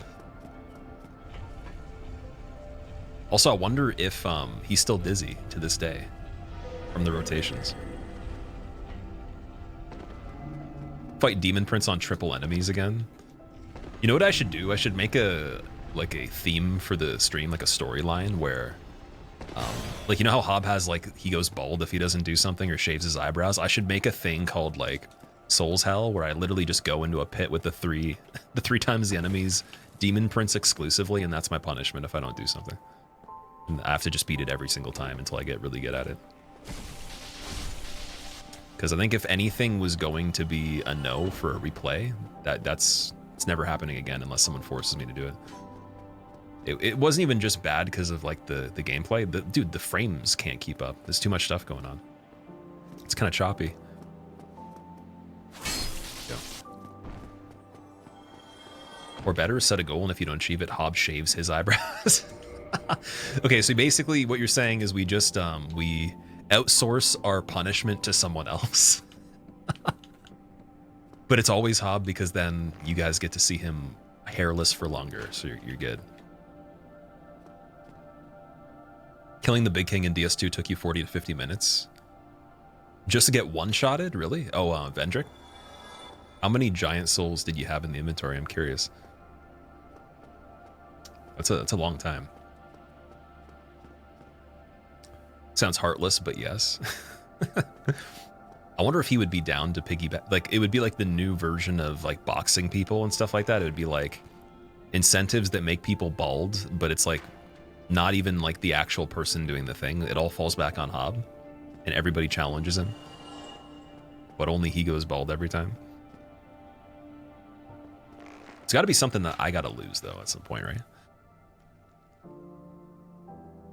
Thinking about doing no damage back-to-back on non-Souls titles, Sekiro, Bloodborne, Elden Ring. So Snek, I haven't thought about that before, no. The marathon runs for me, like, that aren't just the guaranteed, like the speedrun ones where you don't have a chance to reset. They're just really, really time consuming. That's the thing, right? There's so many things I want to do. So if I didn't have any ideas, like if I literally had 0 ideas for content, but like that was something I genuinely enjoyed, I would definitely already be doing it still and would have completed all of that. But yeah, I purely took a break from the marathon hit lists and damage lists because it's so time consuming. Tried Metal Gear. I've tried Metal Gear. I played, I think it's Guns of the Patriots, the 4th one. My friend let me borrow it.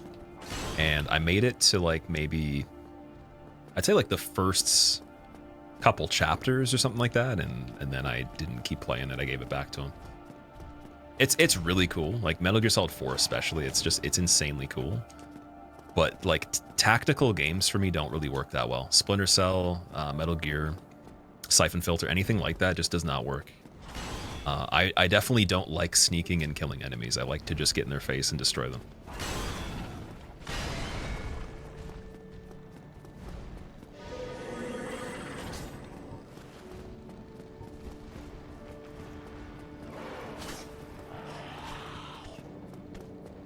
Okay, we got one Dunkaroo. Fortunately, not another.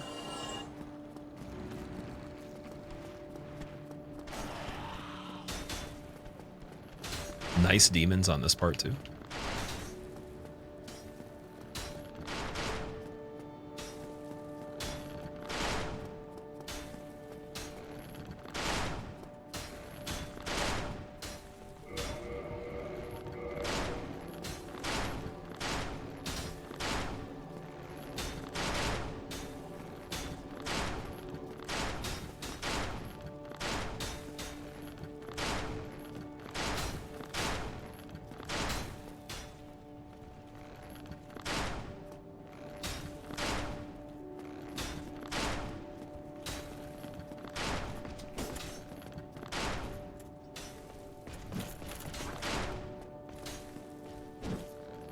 That was fucking cool, dude. Okay, so dial check is a success. We are dialed still. Oh my god. So I've actually had that scenario happen, like, I think it was maybe like twice ever. And I don't remember if I've ever gotten it properly, because there's an attack that he does that I did parry earlier that looks like the one he just did that's not the same one. And I went for the timing on the other one, but luckily had enough time to bail out of it and then still get the really cool looking knockoff with the backhands. That's pretty sick. That was very dialed. I'm very glad about that. Yeah, we are locked in. Like, even though the comedy is at an all-time high, I'm definitely locked in still. I didn't even clench. I didn't even have time to clench on that because I was like, by the time I noticed that like it wasn't the same attack, I was like, well, I guess we have to just get away and then try to get another parry. But then I was wondering how much we get pushed back into the second archer. So at least he didn't do that twice. If he did it 2 times in a row, which I don't even know if he can, that could have been bad. That probably would have been over right there.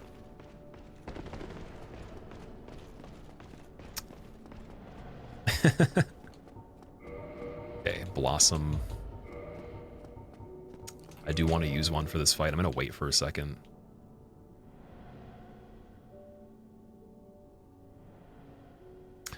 Then we'll... I guess, well, even when you get in the fight, you can technically still use it when you're safe. Just wanted to chill for a second. It's still not even active, wow.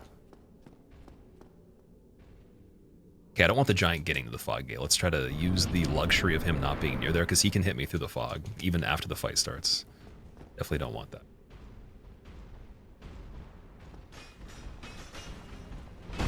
So I'll have to Blossom in a second if I want to.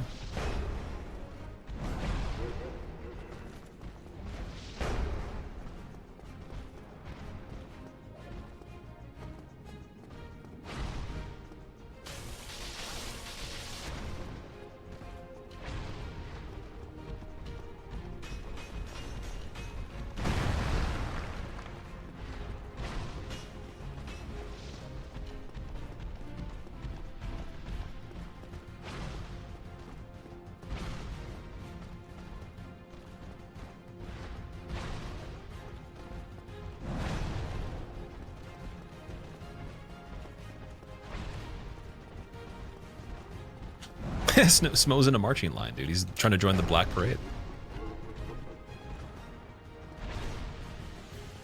That's kind of wacky, dude.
Okay, we're gonna do something really weird. We're gonna do the back pillar here, because there could be the lingering damage hitbox that's invisible, because his last attack was still finishing. If anyone doesn't know, there's a glitch where if Smo attacks and the buffer for the cutscene starts, you can walk into the spot that he was previously and you will die or take damage. So we don't go near where his hammer was when the cutscene started. And we didn't even use the Blossom on this one. That was a pretty good fight though.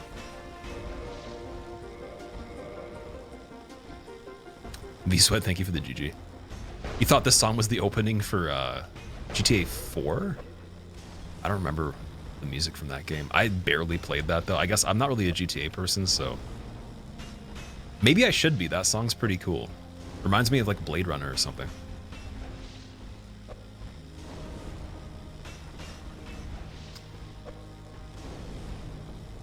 Sounded identical. Can you parry him? You cannot parry anybody in this game as a boss other than Gwen. Otherwise, I think the game would we'd probably be like way better at it, to be fair. You could parry like a lot more stuff. Oh my god, I would definitely be parrying these guys. Parrying on ONS with a crit being possible would trivialize the difficulty of this fight. Especially with this game only having the one parry needed for the crit. Oh my god.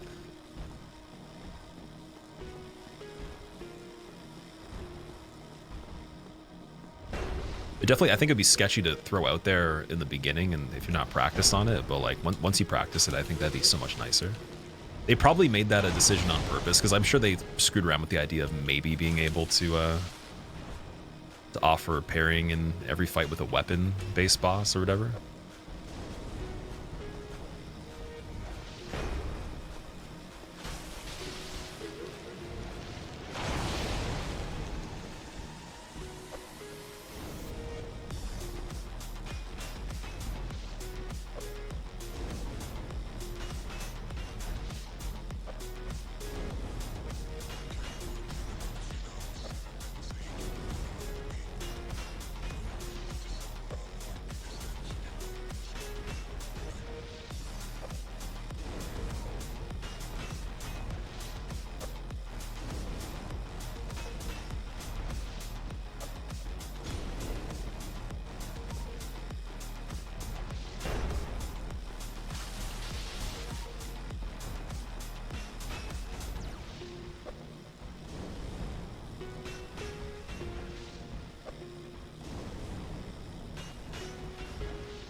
Alright, so we're not running back through that way, because again, Smo's hammer might still be dangerous there. I know it's probably not going to make a lot of sense to anyone that hasn't actually died to that or seen it, but when you do, you'll know, and it's going to be really scary. So we're going this way, and we're waiting. The fight was quite meditative. Some of the scenarios in the first phase was kind of iffy, I'll be honest. But I made some good punishes for like the multi-hits and stuff. What's Smo's deal anyway? So he's actually still human, or like he's actually physically there as far as people understand, and he's obviously entrusted with Ornstein to protect Guinevere, but Guinevere and Ornstein are illusions made by Gwendolyn. That's why when you kill her, everything disappears from this area, and even the sunlight too. So like the time of day, her, all the giants, and Ornstein, and I guess even the demons are illusions. But I think a lot of people believe Smo is actually there. One thing too, he has like a voice, like he has like audio or dialogue essentially. He laughs quite a bit in the fight. You have it turned up. What level's the spear for ONS? This time it was a +4, so it was a little better. And I kind of intended to play that one slower on purpose just because, but then ironically when I played it slower, they still gave me a bunch of sketchy stuff. And Ornstein wanted to do a long-range glitch dash at mid-range like 3 times in the fight or something like that. He wasn't really supposed to be doing that, so it was kind of ironic, but it's good revenge at least. And they don't really like the oral decoy on this one. I think these NPCs chase me every time, and I still use that just in case. Should try a skull on them.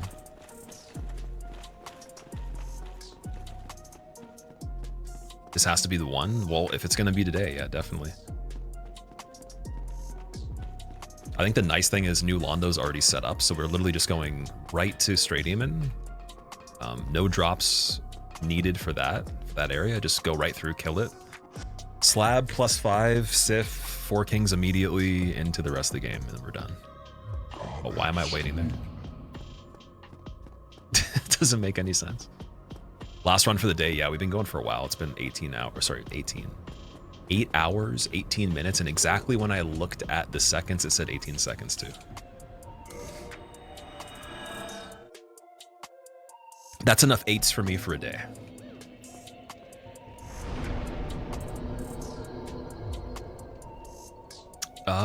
Okay. Guess we'll do the Lord Vessel first. If you kill Gwendolyn first, somehow you wouldn't have to fight the brothers. So O and S aren't brothers, as far as I know. I don't think they're related. But if you mean like you wouldn't have to fight them at all, you'd still have to fight them. I think. I'm pretty sure you would. Like killing Gwendolyn, it's kind of weird. It's like Gwendolyn getting pissed off because Guinevere is like, you know, shown to be an illusion is what makes him remove all the other illusions. But I guess there's the idea that if you kill them first, there'd be some illusions he's still able to keep intact or whatever. I don't know how that works. Like I don't even think I've killed him before. I've killed them before, so I don't even know. You'd technically just get the Seance ring from Catacombs, right? So you just go Catacombs early. Like, could you do Gwendolyn technically? Like if you did Sen's gate skip, like the second fight in the game?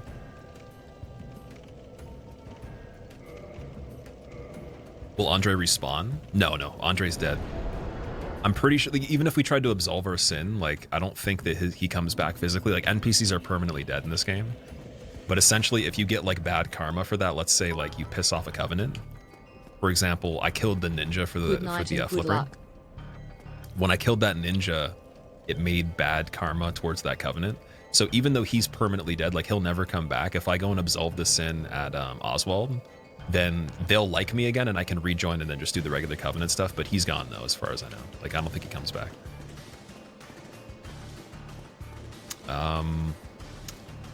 Okay, yeah. Asylum. ESB, thank you for the good luck. Thank you for the bits as well, man. The lore, how have you been doing? Lore-wise, Ornstein respects Smo, and Smo is just an asshole. Doesn't he just executes people for fun, right? He's not actually really just doing the duties. He's having too much fun doing it.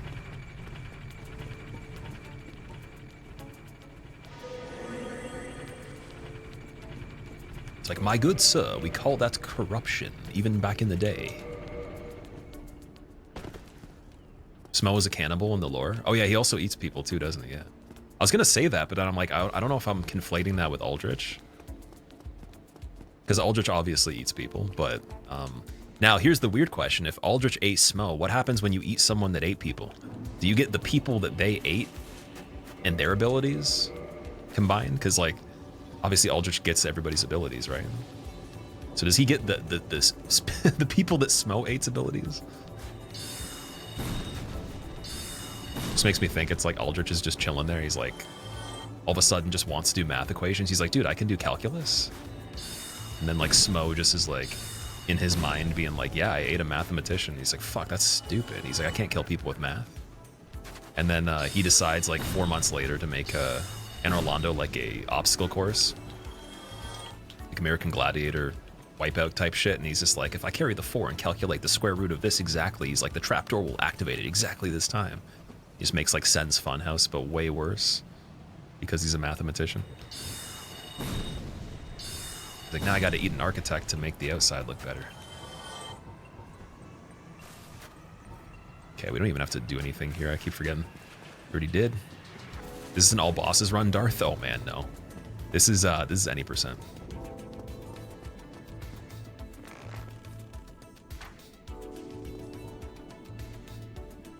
Smo's extra funhouse. Yeah, this is any percent. We'll try the all bosses at some point.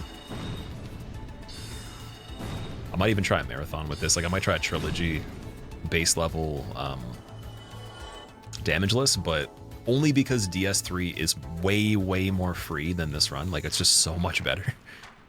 And like depending on how bad 2 is, I'll decide if I want to do that, because it would just be like an extended version of this run, with 3 being, you know, I practice this so much it's just like automatic, and then we'd have a slightly higher margin of failure because of it being added and some more fatigue. But then like it would really just be like it's like I'm playing DS2 in 1 for what actually counts, right? But I think I could get the level 1 damageless derusted enough to be very comfy for any percent at least.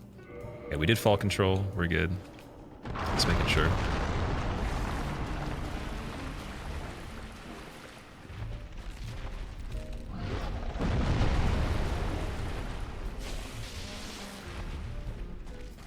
Yeah, I guess the good news too, that run would be fairly fast. I think I could do like an hour.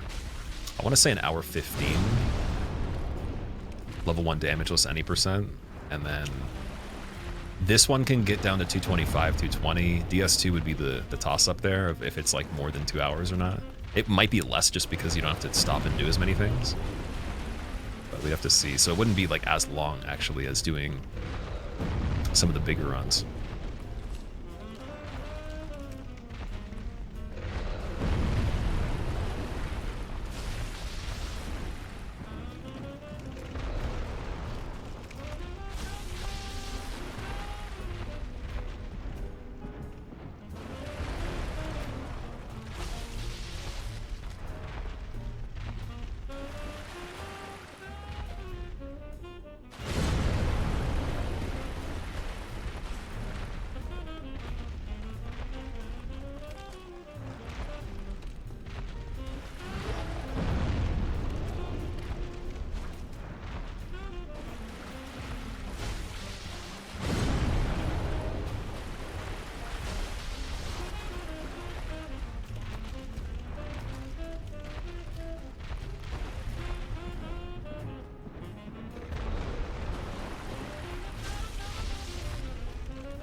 Ruger, how have you been? Welcome back, dude. What a weird comment to reintroduce you to the community here.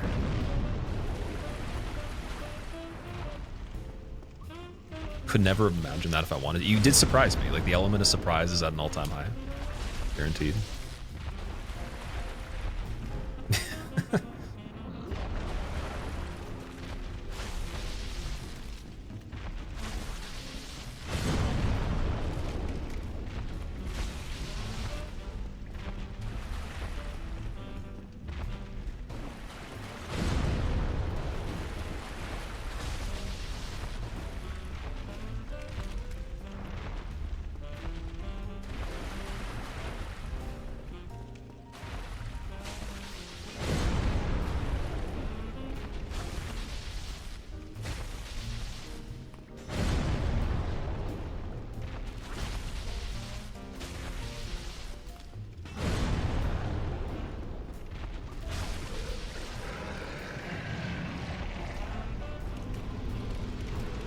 The weirdos are loose surfing. Oh, it's because Hob went offline. I see. Oh, dude, we streamed past the point of Hob. That's crazy. I want to boost the music a little bit, actually. It's a bit too quiet still. Okay, wait. If I can control click wheel without Opera crashing, this will be the best time. Thank you. Okay. Just a little louder. That's it. That's all I wanted. Just a tiny, tiny bit louder.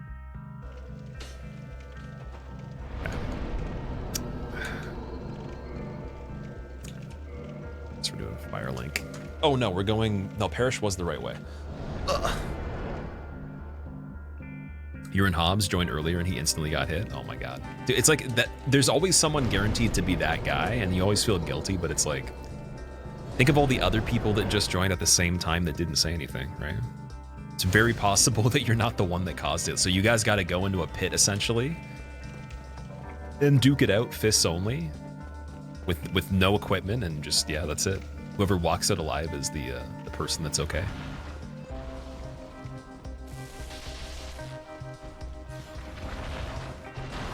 Okay, one thing that's definitely important here that I should have addressed.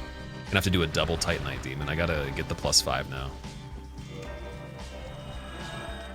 I was gonna try to do it at the bonfire near Sif, but like I'd have to kill a bunch of the enemies, which we don't really want to do at this point. You had a dip, but you were gone. Okay, now the music sounds a little too loud. You know, I don't really need a lot of sound effects right now. Okay, if I feel like I'm getting sketched out because the music's too loud, then I'll turn it back down again, but it should be fine. Heard you're jumping off soon, Rudra?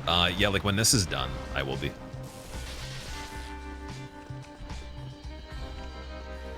It's louder than usual. I think it's because the type of song that came on, because the other song was so quiet, and I'm like, I want to hear it more. Couldn't hear anything.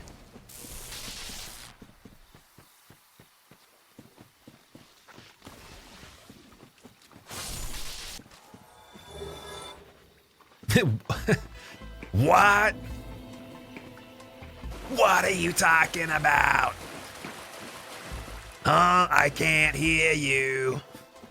What did you say? Okay. Let's make a promise. That's the last silly thing to be said unless you guys say something silly.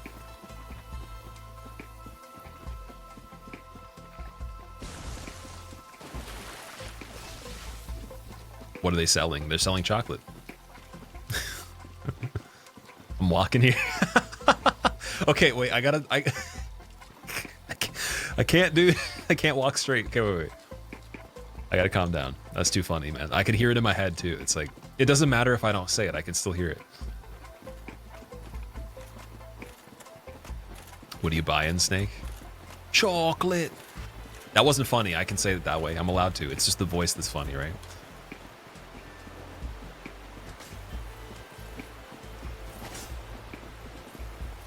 You don't like that promise? I think it's for the best. It's for like a little bit more reassurance here.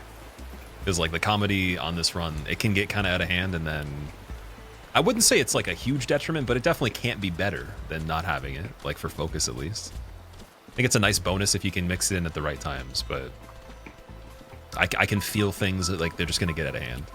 They already definitely have.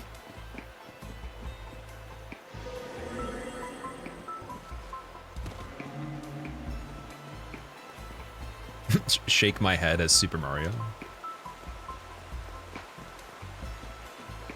Super Mario Hoops, the 3-on-3 game, right? Isn't that actually a thing, though? There's 3-on-3, but I don't know if it's called Hoops or it's called something else. I feel like SMH would actually qualify for that.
Oh, it's a 1 firebomb. That's interesting. I feel like I would have to throw more. Guess she didn't have as much health left as I thought she did. Usually I throw at least 2.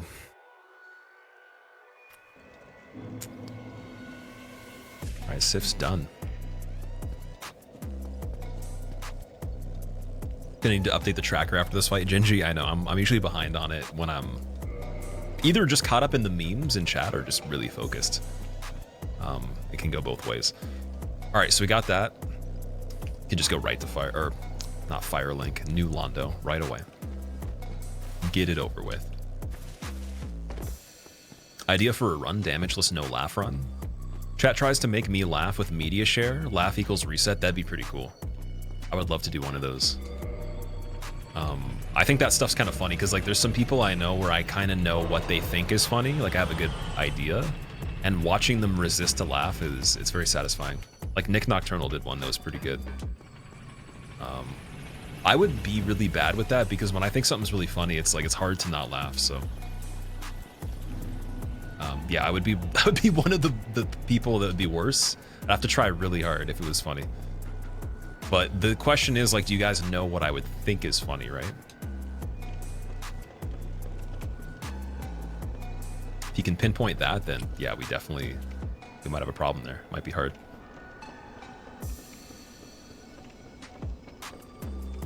Never seen this run against 4 Kings. Sounds hellish. That's a good way to put it. It's not as hellish as ONS when it goes the right way, but it is a hellish idea. Like in theory, before we've actually cracked into it, the potential for it is hellish. It's not always that bad though.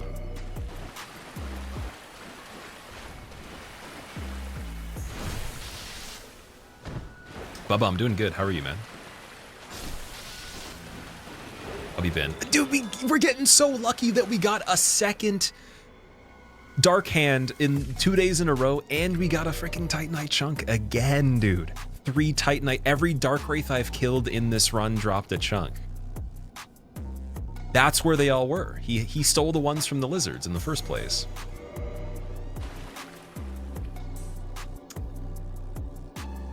Like also Dark Hand drop percent's pretty low as far as I know. That's ridiculous, man. 2 days in a row.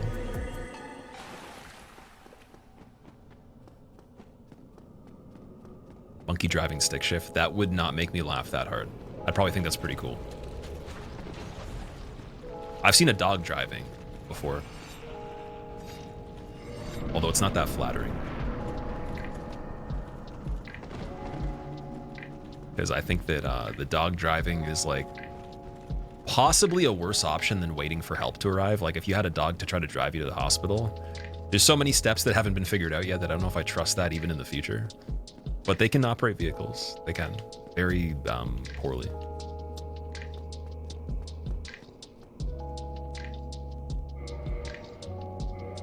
All right.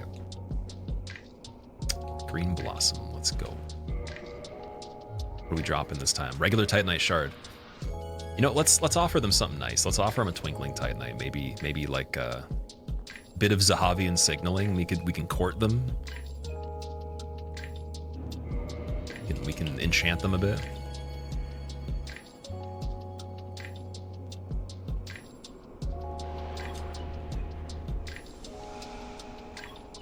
Oh, the enchantment did not work this time. They don't like Twinkling Titanite. They like regular Titanite, apparently. So we go back. If the Dark Wraith another time drops the chunk, I'm just gonna lose my mind, man. Hitless might be more doable, Sook, for this run. I've already done this run Hitless before. Or I've done Hitless level 1 for the whole entire game with DLC. This is the only thing left on the game, other than no upgrades Hitless, for all content that's like a major type of challenge that needs to be done, in my opinion. Why reset? So if the first king does the purple attack, it's kind of useless just because it's a guaranteed time burner. And time is the most important part of the fight. You have to beat each king within a certain amount of seconds and not have the other one spawn and be moving around for a long time while the previous one's being killed. Unless, of course, it's close to the end of the fight or they're very far away. And even then, it's a toss-up. So what I like to do is try to get the first king to at least not do that attack so that later, if it happens, we have an idea of how much time we're ahead by if we can afford that time loss. Just based on the damage we do, essentially. It's just low enough where you can't make back the time easily. You'd have to get lucky on other attacks.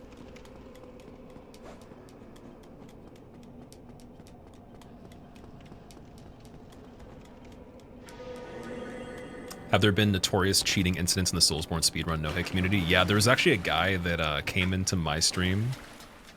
Okay, wait, let me kill this dude first so I don't get juiced up on the story, because it's my favorite story about that. And it actually would have been an amazing Carl Jobst video. I really wish Carl was like in full effect with the Souls community when this guy existed. And he's probably still out there, but like I don't think he can't really approach the way he cheated the same way again, because he was kind of stupid with like covering his trail. He didn't really do it. So somebody did a run that I was working on. It was a level 1 all content hitless plus DLC for DS3.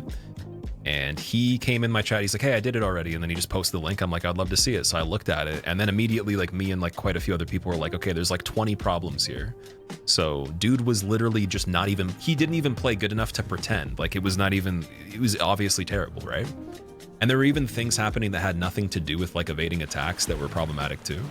And I was like, okay, so like even if the audience that doesn't even play the game at that level could even say this is ridiculous, then, you know, it's obvious that you're trying to pull something. And so he deleted his account, changed his name on Steam to a different name, but because the account name change was trackable, we knew his new name before he even popped in, and then tried to do the same thing again as a different person, but it was the same guy. And the gameplay was equally as bad on the next run too, so it was like super obvious. Other than that, I've personally never heard or seen anything else. And even in the speedrun community too, I don't believe anybody that plays these games, like for the most part, the people that I know would do that to themselves, because they're actually just intelligent people that work hard to do what they do. And the value of the process of them getting better is actually the point of them doing it. They just think like that. They're not trying to get like clout, if that makes sense. The clout is a byproduct. They're not trying to get famous. You can't really also just walk into a situation, in my opinion, and do a run like this and then just be famous. It doesn't work that way. It doesn't matter how good of a run you do. You have to build a community. So like records on these games aren't good enough to build a career off of. It's not the point. And I think that was the conception that he had, or the misconception he had, is that he could do one thing that was really cool that I was doing and he would become famous, but or like successful, but it wasn't the case. Okay, I went right there because I wasn't sure about fall control, but it was good. How did it look? Oh, it looked terrible. It was like literally he had invincibility on the character the whole time. Like he was just standing still and things were going like, there was a trap in Karthus on DS3 that like the arrows went through his body, like the middle of it. Like, so the trap has 3 arrows. The middle one went through his body and he was just standing still. And like it was basically so bad that you can tell the guy like didn't even put a lot of effort into thinking of how he would trick people. And maybe it was a whole thing to just get people to talk shit about it or whatever. Like maybe he just wanted to troll people by making it obviously bad.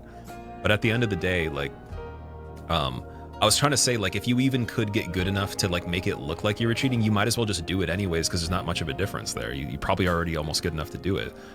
So that's why I think cheating with this stuff doesn't really happen at the same level as you'd see like an FPS game with wall hacking or something like that. I know that's kind of common, but like typically if you were able to even pass it off, you probably are already just as good. There's no difference. It's not like there's extra tools or anything to be able to like have an advantage really. But in practice though, of course, there's people that use tons of stuff to figure out skips, glitches. There's obviously mods that make the game better even in some cases. So in the speedrun for DS2, the baby jump thing where you can only get the same kind of jump if you jump. You don't get a weird shitty jump sometimes, which apparently we were talking about recently. Distortion had to like push very hard for people to accept that as the standard for speedrunning, which in that case I think it makes sense, because it's like the game was programmed with a mistake. It probably wasn't like super intentional or a big deal because it's casual gameplay. And that's a huge detriment to push a control or do a thing and it doesn't happen the same way every time just because it randomly chooses not to. That's not good enough for performing something. So, you know, you got that kind of stuff. And then like small things like a logo skipper, so you don't have to wait as long on a quit out, but quit outs aren't even counted for time anyways. I think there's like also a lot of, you know, like dead zones on controllers. So Steam already has it built in, so it's not actually a mod technically, but there was a mod called Durazno before Steam would really be as viable for using the dead zone fix. and it was its own dead zone fix, so if you were to move straight, it actually would move perfectly straight instead of being like kind of sideways. And that was just to make sure that it skips, if you were moving forward, you could actually move perfectly forward. But yeah, I can't remember what the dude's name was originally. Like, we made jokes about it for a long time, but he did come back twice. I don't know if he came back a third time to anybody else. He tried to, like, I guess get attention from every single major community, and then like, there was just an unbelievable amount of people immediately. They were like, what is going on with this? So something tells me I don't think he actually, like, he might have been like kind of like just unaware or whatever, but I feel like it was more of a troll. I don't even think it was actually like a serious thing. He had to have been trying to just bait comments or something. There's no way. Because like, if you thought you could get away with that sloppy, like, whatever, it's just, it's almost insulting, like, but it's funny too. It's more funny than it's insulting.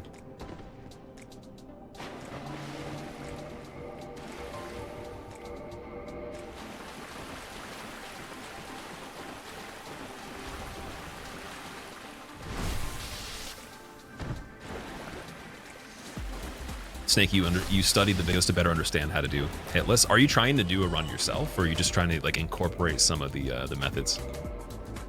Curious. Is it worse than using AI?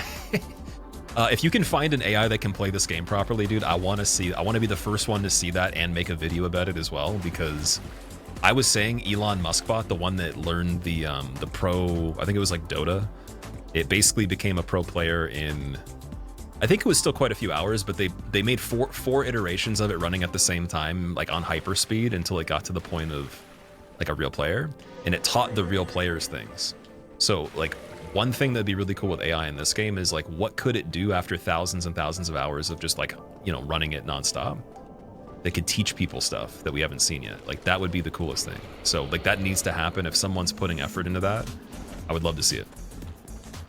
Though, like, again, the first run through of it, like if it just did one iteration, it would be terrible. It'd be worse than any human probably, because how do you tell something to do something that can't be done the same way every time, right?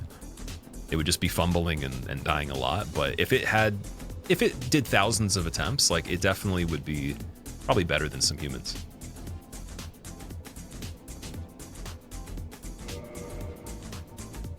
Yeah, unfortunately, this game, like, tool assistance in this game is kind of scuffed. Like, you can only do that in games that happen the same way if you play them a certain way. So it's like Super Mario and stuff like that, you know, where it's just you're saving frames. You're not trying to, like, there's no RNG. You're literally just like playing for frames. That's it.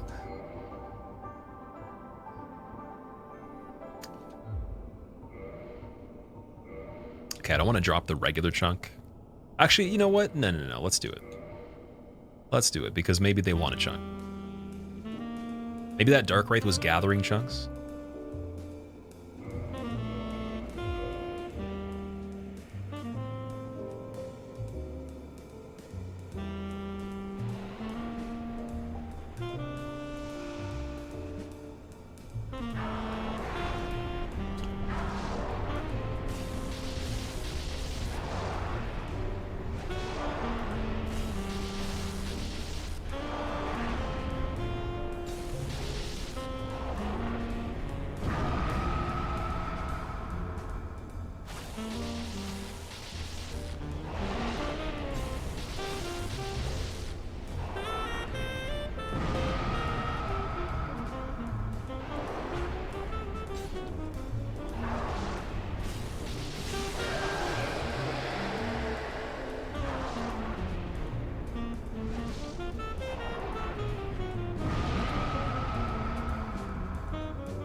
Okay, there's a lingering king at the end. That was pretty crazy.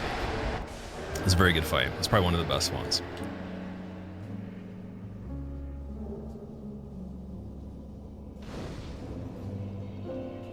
Who are the Four Kings lore-wise? I think they were actually Dark Wraiths or something like that. I actually have no idea about like the backstory of even like before all the conflict with it, but I think they were Dark Wraiths. I'm not sure. There was a dude that was supposed to be on the roof where Ingward is as a boss before Four Kings that's called Jareel. And he was a king of the Dark Wraiths, but I know the kings I think are like a higher ranking version of him even. Nazguls. Yeah, there's probably better lore than that. Okay, we were behind on the segments on this part. I'm gonna pick back up the chunk for good luck. That's kind of cool. The bonfire spawns right beside it too. I didn't really even pay attention to that. All right, Nito time. Let's go.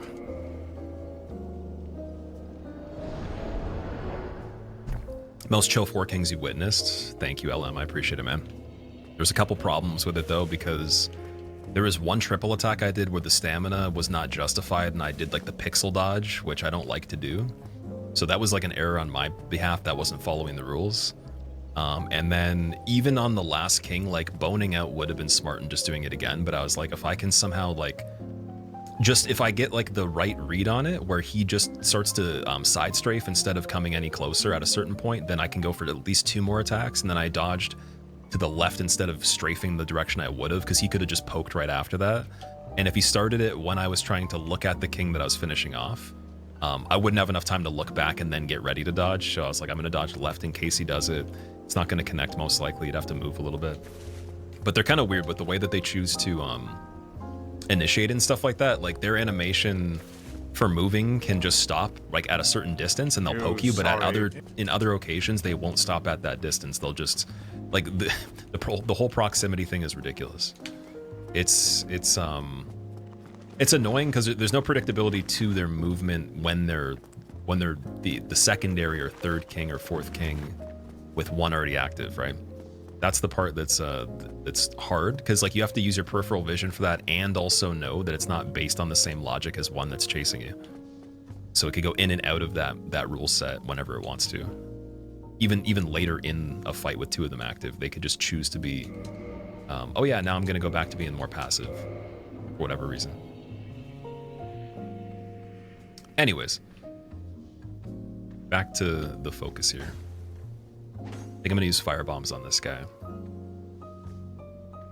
Pretty sure regular soul arrow is bad at this point.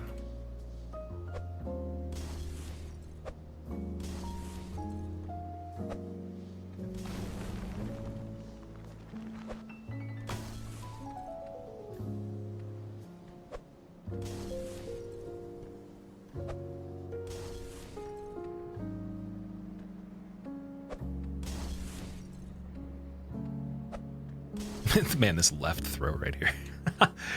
Can they make the throwing straight, man? Please.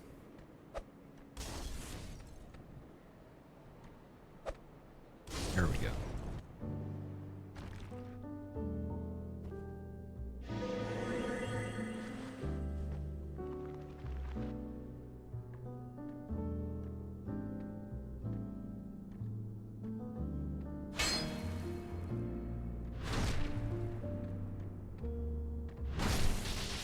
Thank God that actually worked.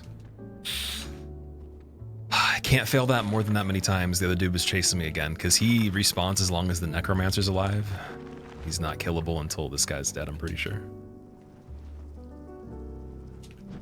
It's also kind of weird RNG on him too. He's kind of hesitating, which is not great because I'm still being chased potentially by the other guy.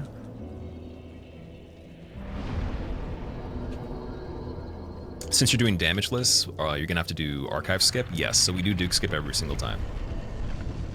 But the thing is, like, so you could do this run and submit it to Team Hitless if you wanted to without doing Duke skip. If anyone wants to try it here, it is a submittable run without it. So, also, like, I gotta correct myself from earlier. I think I just didn't remember, like, when we were talking. I think that someone said that you technically can submit it with Duke skip. But I thought that you might not be able to if it's in there because they say it's a sequence break, but that's like that's where it becomes like a really weird gray area of stuff, because we have too many different terminologies and contexts for things at that point.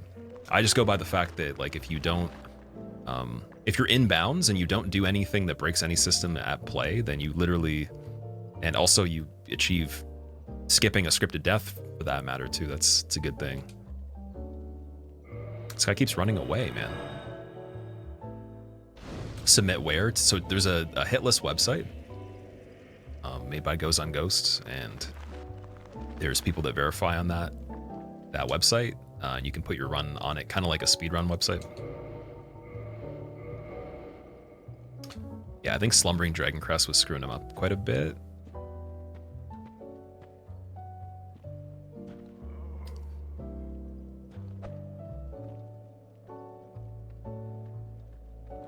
Didn't know that? Yeah, it doesn't really matter depending on if you care about that or not, but it's a thing. Yeah, we were talking about if like it would be ironic that like if it was the case that this run couldn't be submitted, even though it actually is like the actual route that doesn't acquire damage. But like I'm definitely all for people not doing Duke Skip. If you want to do the run that way, obviously that's your version of the run, you could totally do it. But I thought it was ironic that like there's not been many times in challenge running, or at least like submitting anything, that I've heard of possibility like that, so I thought it could be interesting. Also, when I used to be the person that verified the runs before there was a group of people doing it, and also a website, I would have always let every single run you know, through if it had Duke Skip for sure. Where Rowan, dude?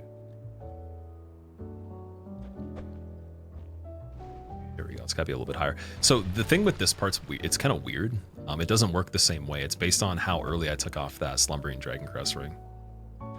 So his initial position he's in can be way closer than that, and I screwed it up a little bit. So you have to move forward. I didn't really realize that before.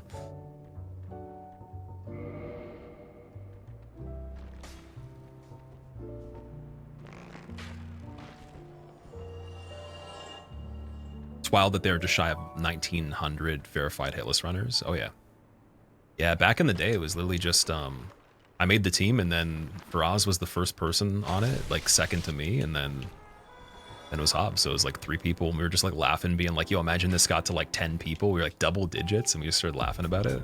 And then like someone said at some point there's gonna be a day where there's thousands of people that did it. And we're actually past that now, so it's pretty interesting.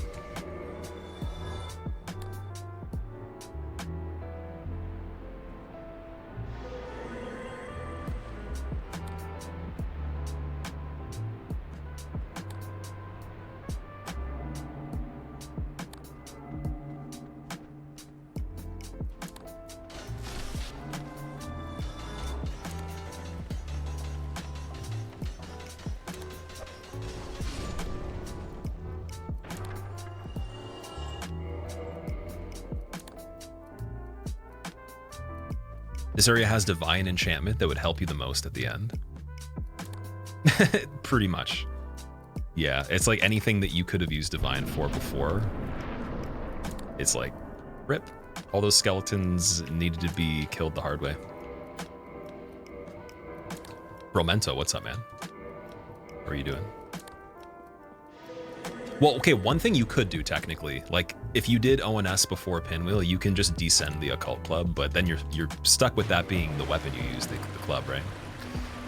Which isn't the greatest.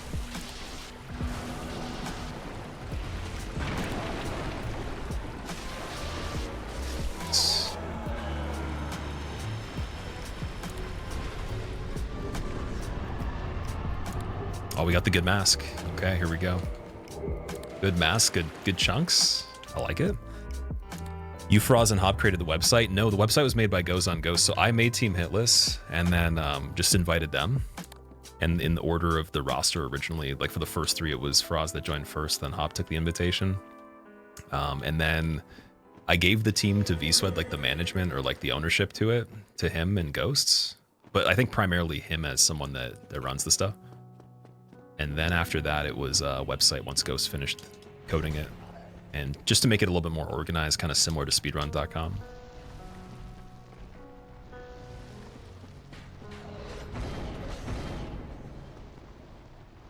But it was originally supposed to be like a roster. It wasn't supposed to be anything crazy.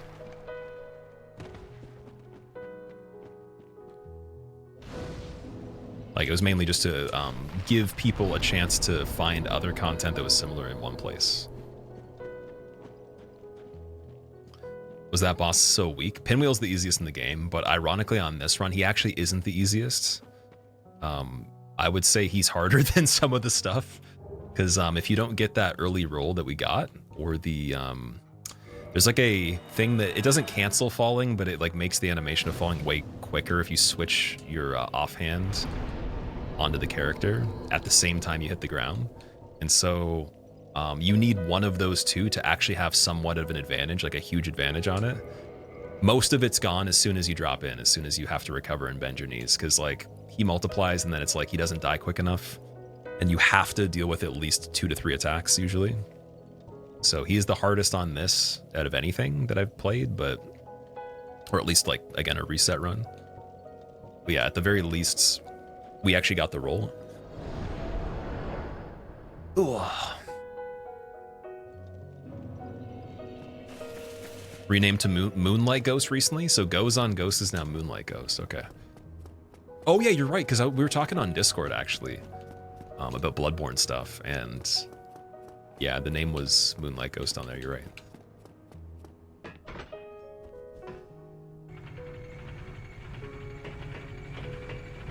On your first playthrough, you use the Great Sword of Artorias, Stinklord. That weapon's so cool. It's one of my favorites, because you get the flip, right? The actual flip. Not the stupid cartwheel. Or the hand, what is it called? Like a handspring or something? I don't even know.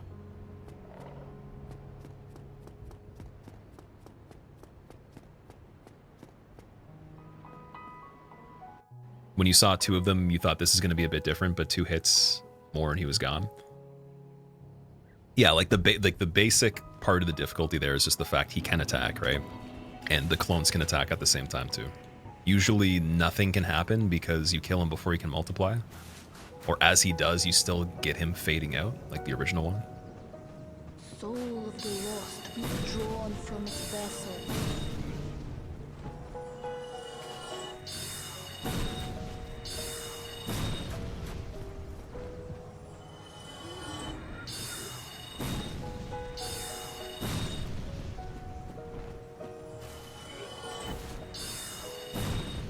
Comatose, thank you for the Prime sub, man. I appreciate it. I hope you enjoy your emotes. Welcome.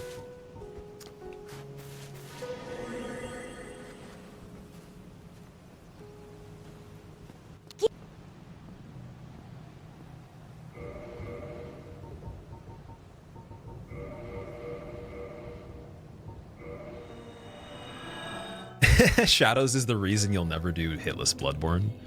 Amen to that, man. That's just, yeah, it's a good reason. Oh, dude, even fighting Shadows on the speedrun was just like, it brings back so much stuff.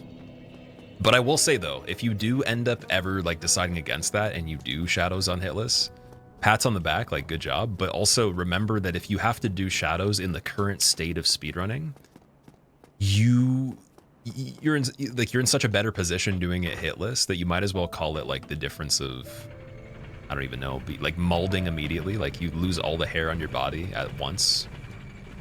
Like a million nanograms of cortisol dumps into your bloodstream and you just lose every bit of hair that ever existed. Never get it back, and on top of that too, your life expectancy like halves, and that is the cost of the speedrunning curse. Or world record Shadows. It's always been really bad, but that's it's the silliest fight in general out of any of the games, I think, on a speedrun. There's nothing worse than I can come up with versus Shadows. No multi-stream Comatose. The reason I didn't want to do that is because I launched a video today. So I wanted it to just have more breathing room and people to watch that instead. And if they wanted to come to the Twitch stream, they could. What also happens too when I upload, or when I do the lives, sorry, they count as recommended videos. So it kind of is like I'm still putting videos out anyways. And so that does clutter up the the flow of things a bit. And also my channel, like I just kind of fixed it recently, but for a long time it didn't really like me uploading frequently at all, and it still doesn't like that frequent of uploads. So I try to be a bit more careful with, you know, not streaming every single day on there if I'm going to be putting out videos here and there too.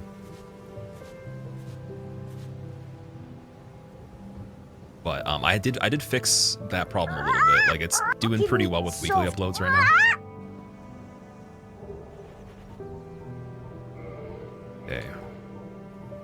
Ring of Fog, perfect.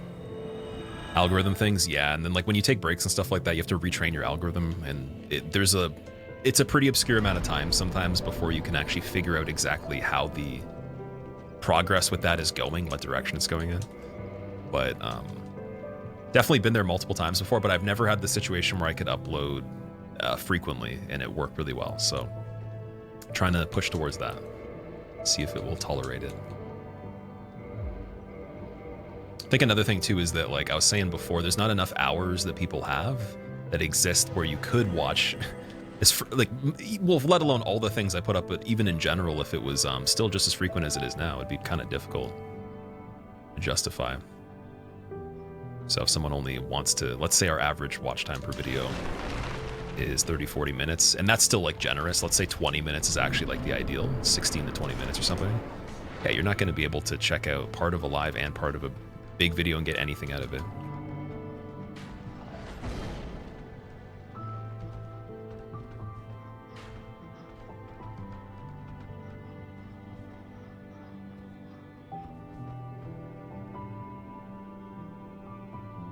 Pretty much the Gank Squad. Yes, yeah, they're like the dude. Gank Squad in DS2 was so bad when we played that. They were not hard to kill in terms of my damage and everything, but oh man, I don't miss them. Even getting to them sucks too. That area right before. I made the statement that the area up to Blue Smelter is the worst running section in that game, and now I'm rethinking it. I'm thinking right before Gank Squad or Frigid Outskirts again, because we were humbled by that another time.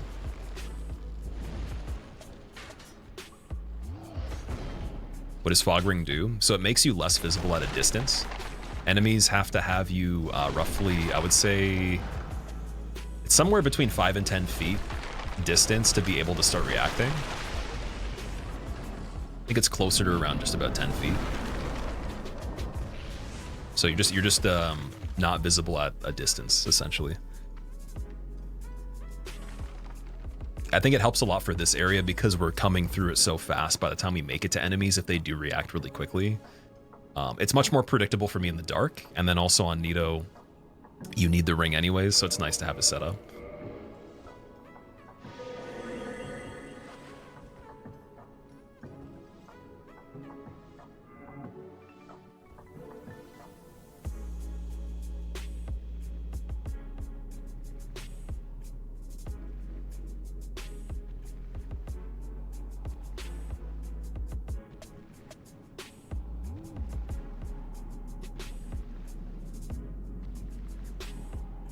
Dude's walking like Gurman, I just realized that. He's got the same kind of Gurman hobble.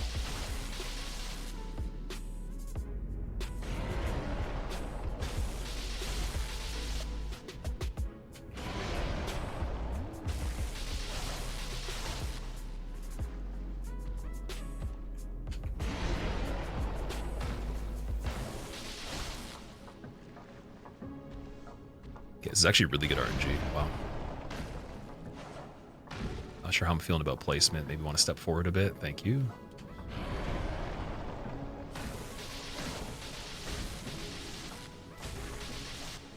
Perfect. Should be good.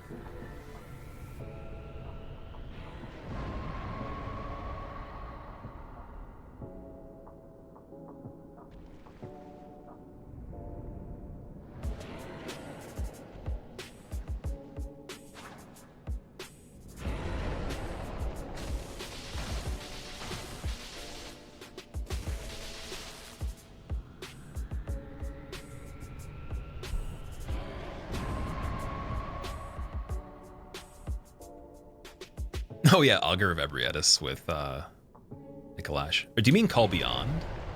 Or sorry, no, Augur's like just the tentacles, base tentacles, right? So I would say, even though Call Beyond You, like there is a method to dodge it every time if you're really good. I've always had way more trouble with that. Like Augur has a lot of damage. Mikolash just has a lot of damage in general. He's super strong. For whatever reason, I have no idea why. But yeah, counter hit on Augur is like your game is over, even if you have levels sometimes.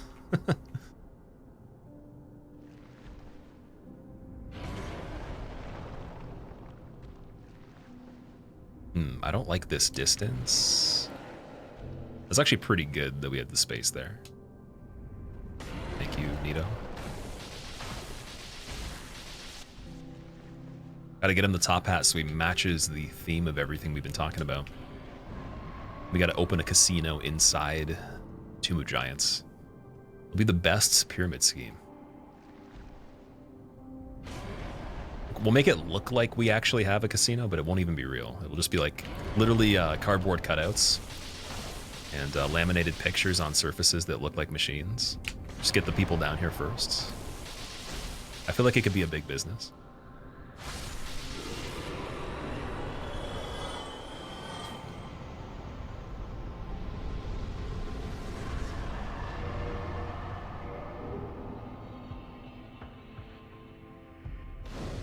Frigid's 100% worse.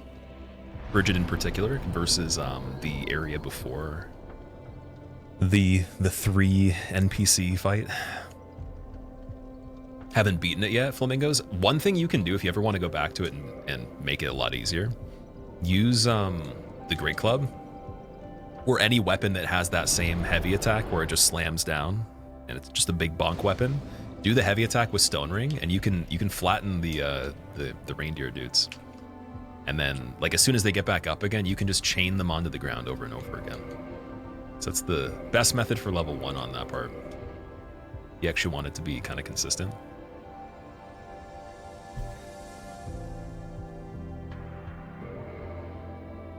Yeah, I'm gonna take off Mask of the Child.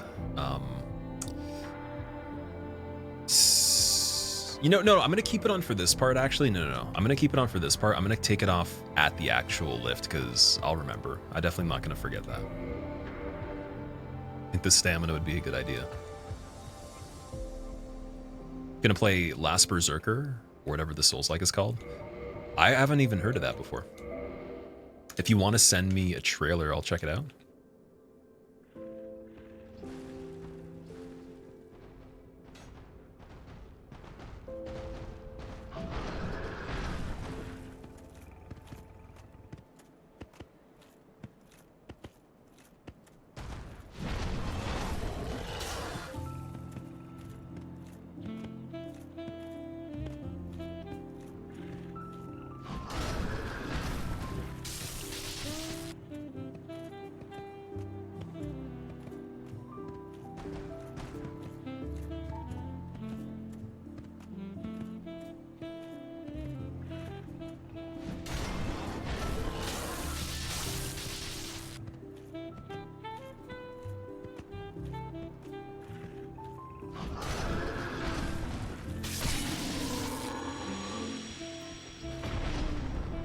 Turtle, it's going good. How are you?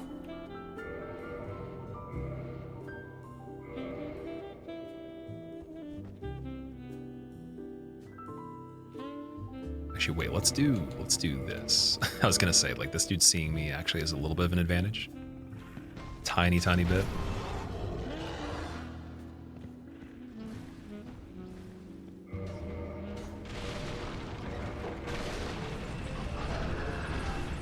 If you can put it in a DM, it'd be a lot easier for me to see it. Yeah, I'll give it a look and let you know what I think.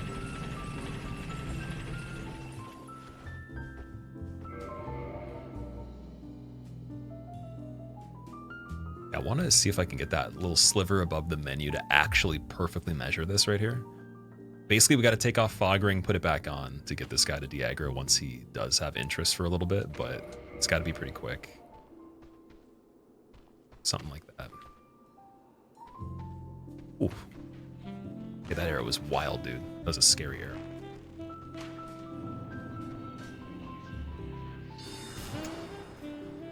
Should have been listening to the sound effect of it a bit more. I wasn't really tuning into the sound. The one that hit before would have told me that was close. Even technically the way I handled that part with the regular crystal guy, that wasn't actually the right way. It's still, I still put the ring on a little bit late. I usually put it on early though, so I tried to stretch it. It still wasn't as good, but it works though. It's good enough.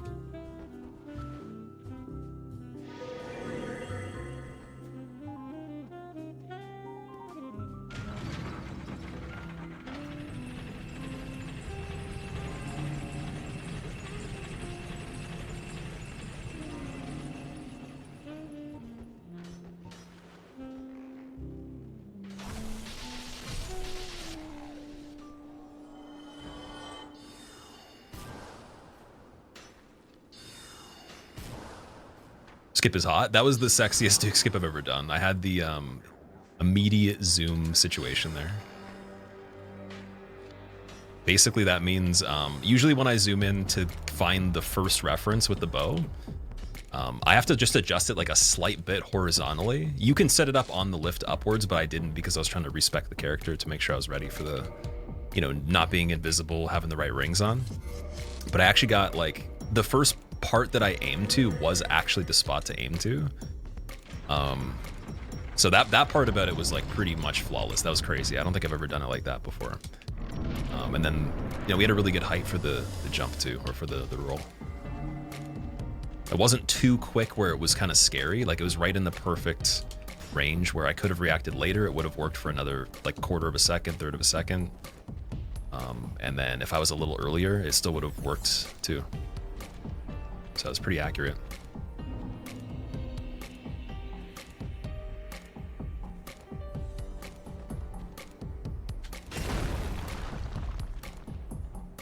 I feel like this character's homeland must be Crystal Cave. Look how much we match right here. That Moonlight Butterfly is my uncle, dude. Paul, you're gay. I'm so happy for you, man. I hope that you have a great 2025. Thank you for joining.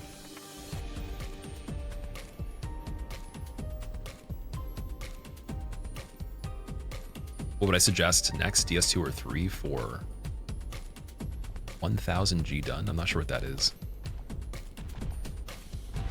1000 G? What does that mean? Soul of the lost withdrawn from its vessel.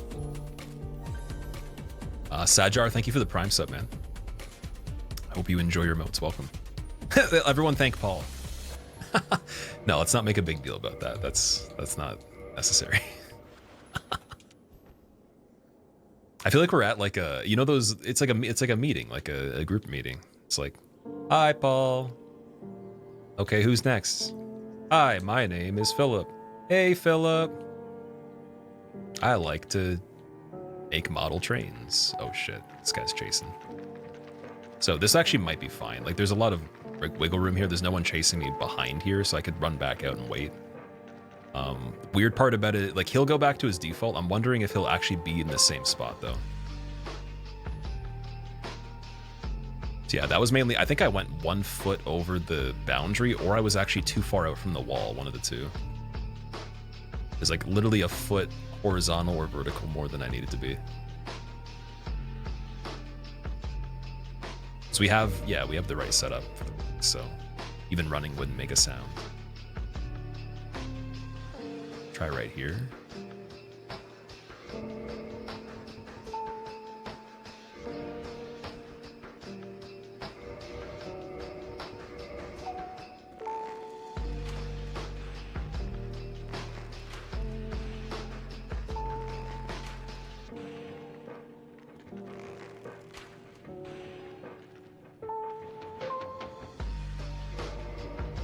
That feeling when you have no arrows left, dude. Okay, wait, there's some improv.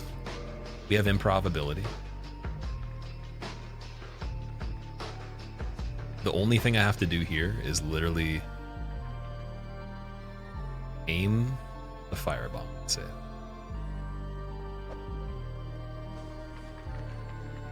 And then we need one more over here. That's really good. Like a super, super nice one. Chunky firebomb. Let's go. Other guy didn't have interest. It doesn't matter. Look at the escape. What is going on? Only thing, Seath Crystal now is a little bit tricky. But we'll put back on Dark Wood, and then we'll just do Seath a bit slower. I will have to run to stab it like the old school way. Unless I want to do like a free aim firebomb that was nuts. So we lose like maybe 3 attacks on him or something. It's not a big deal. It's cool.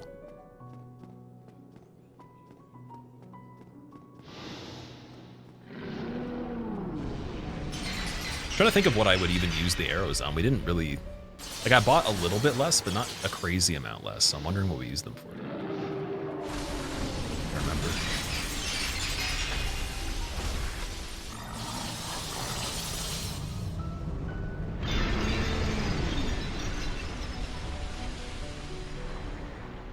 Also, that was all the feathers and all of the regulars, too.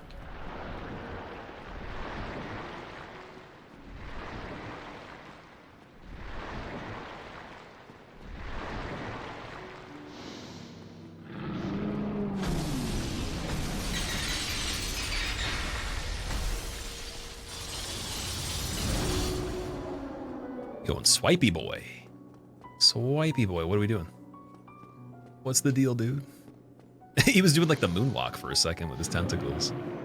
He looks like he's like it's like a baby like with water wings in a pool sometimes. That's what I imagine. Okay, I gotta stop laughing, dude. That's too funny. That's way too funny. I can't unsee it. I've imagined it before, but I can't unsee it. Yeah. Calm down, calm down.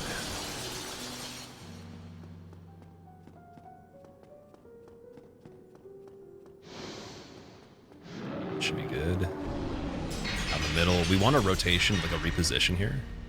So that's good, that's good, that's good. Around the crystal, keep going. Stay back. And then we'll try to engage at this distance here. Just gonna do an R2 punish to finish. Sounds like a good idea. Now are you gonna give me another regular attack? Down the middle, so we still have some room on the other side. Blossom. Rotating, and then stay on the spot if you can. Do something. Baby swimming in the pool again. When he does the thing with the arms, man, it's so funny. Oh my god. I love that. 2.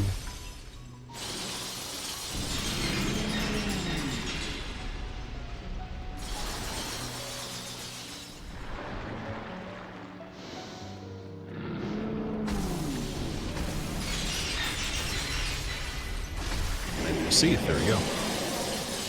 Oh man, so we can return to the scene of the crime potentially.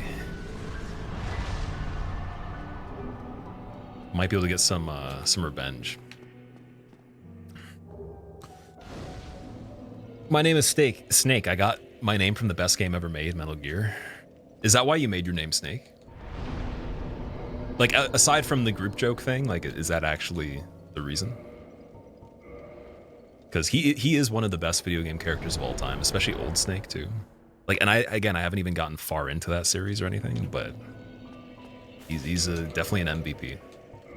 Same with Leon too. Leon's such a cool dude.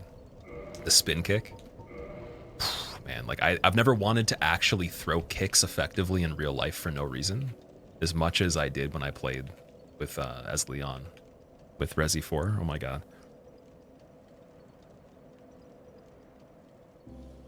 Is this a PB? No, it's not a PB, unfortunately. But it's close enough. Like, for me, this is a great run. It's a little bit slower, but, you know, it's good.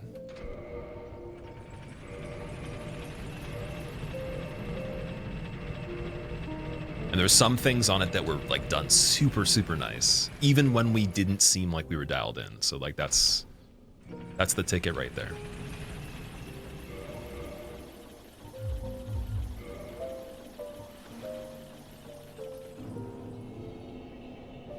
Does Seath technically hit you when he sends you to jail?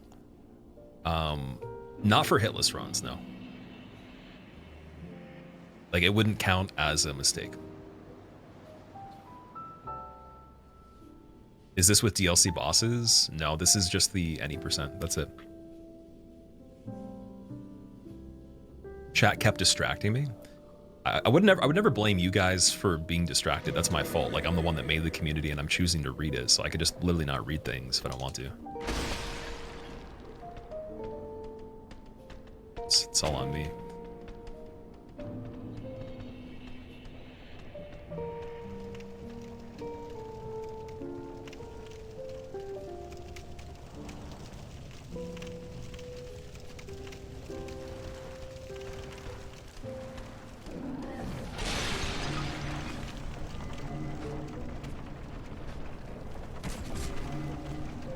I feel bad. I stepped on that dude's leg. He's gonna be walking like Nito. Oh man. It's okay to make a joke there. Technically, that wasn't actually even like a wild voice or sound or anything. It doesn't qualify for the promise earlier, and there's no rebates being issued at all for anybody. There's no coupon redemptions either.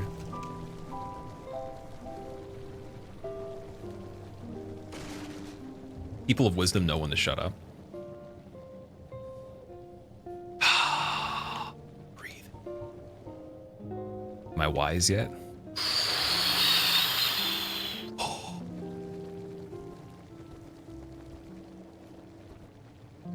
First time you've seen Nito really walk for real? Oh yeah, because I guess when you play casually, you kind of just go in there really quick and the skeletons are rushing you down. So it makes sense. When you actually get a good look at him, dude, one thing that's the funniest, like, actual character model in the game is Nito without the cloak. In randomizers, if he shows up in certain areas, he won't have like an outfit on. And the anatomy of Nito is like, it could be studied for the rest of time. It's so peculiar. I can't even explain it. And you only get like a little hint of it when you see his leg or like the foot, essentially his foot and his ankle. It's like, what the hell is going on there? But if you haven't seen Nito without the cloak, definitely check that out. It's absolutely amazing. Is he naked? It's not even like he's like just bony, but like the way they made his skeletal structure is so weird. I don't even know how to explain it. He almost doesn't even look like he's like fully human. It almost seems like he could have been a creature that halfway through the process they abandoned making him a creature. Or skeletons naked. I think they have to be, but on a deeper level than, you know, just clothes, you know. It's not just skin deep, bro. Like they're the most naked. Although technically, they have bone marrow, so that they're not at the lowest level yet.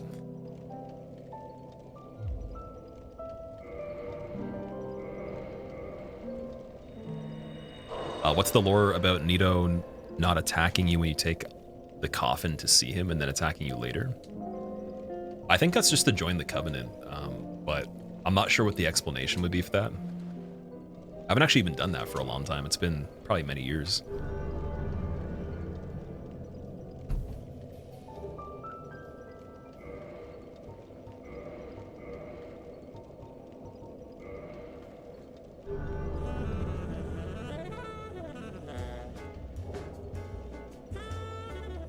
Are you prepared to end? That guy's voice kind of scared me a little bit. I was like, he sounds like that. I don't know. Cross, what's up, dude? This guy parkours. This character in particular is definitely... It's like James Kingston, if you've seen him climb a crane or something like that. But like, the next level. James Kingston in a fantasy universe.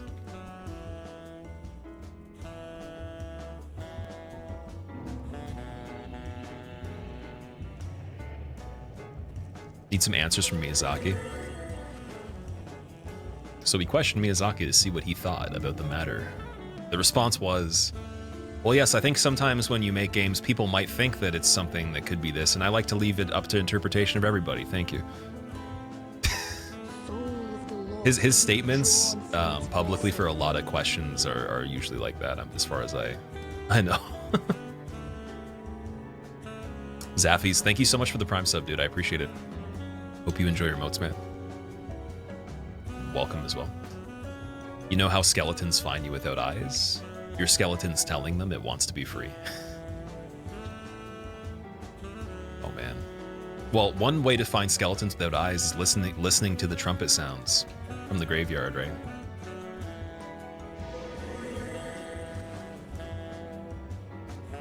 Also, if you hear bones dancing, like clacking off each other, but then there's also like a xylophone sound or like a steel drum sound in the background too. They're probably boogieing as well.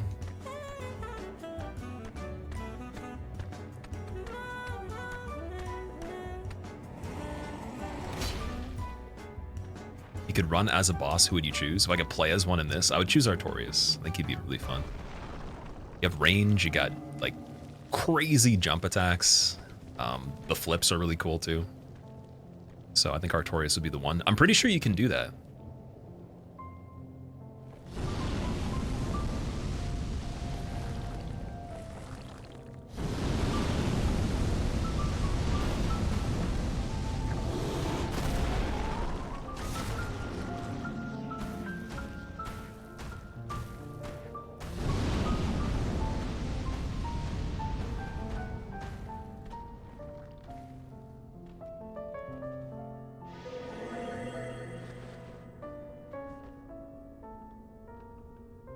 I wouldn't play a Ceaseless Discharge. Well, he wouldn't be able to fit into most of the game, so...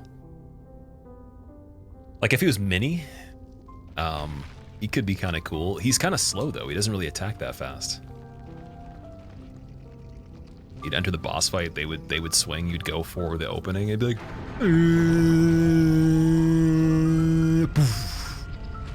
And it's like, okay, waiting to recover.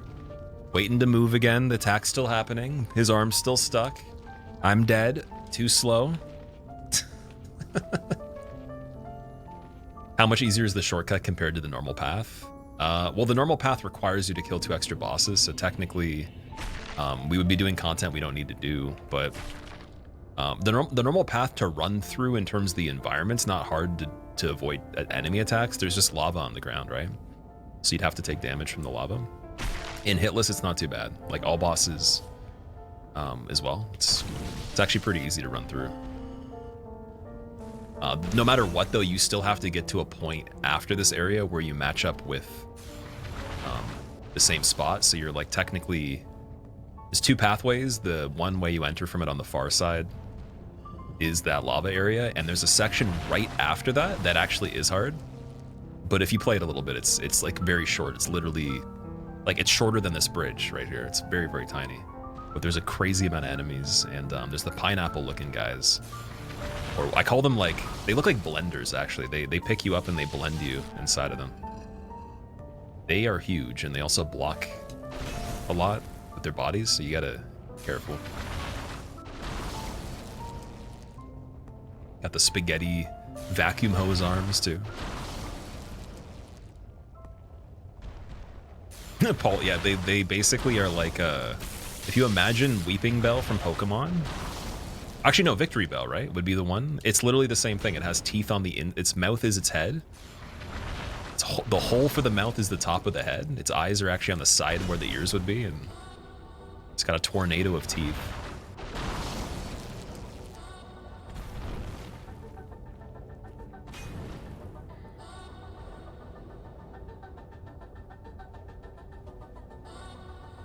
What's the first buff that I have, Jellior? Fall Control, is that what you're asking about?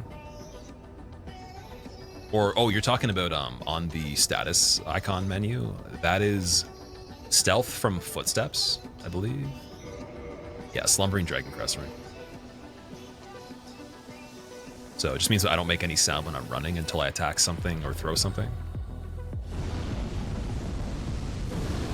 Even then, I don't think I have any.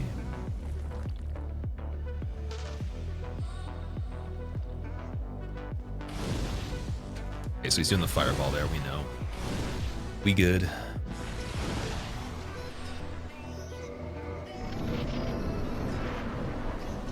Electros from Pokemon? I can't remember what Electros looks like. I know Electabuzz and Electokid. They look like iPhone chargers.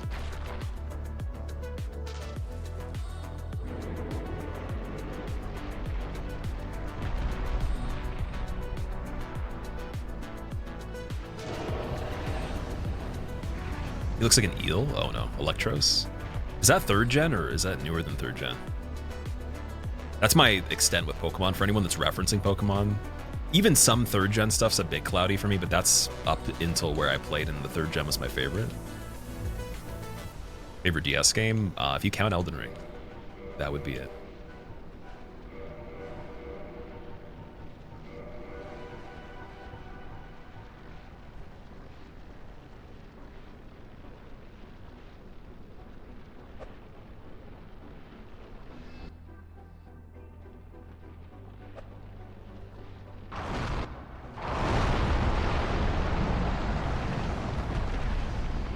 So I explain this every single time just for people that don't understand what's going on, but basically we're waiting for an attack where the Flame Witch on top rises but does not cross her arms.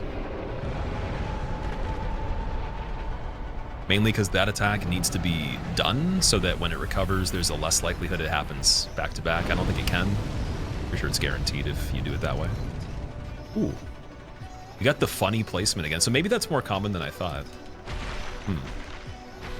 Definitely has something to do with the way I timed it though, like 100%. Yeah, this is like the safe way to do Beta Chaos. You could just run in if you wanted to. I probably wouldn't chance it at this point of doing the run. But we have earlier on, like when my PB was pretty bad. I'd usually take the chance on it because it's fun, especially if you've already made a mistake before this.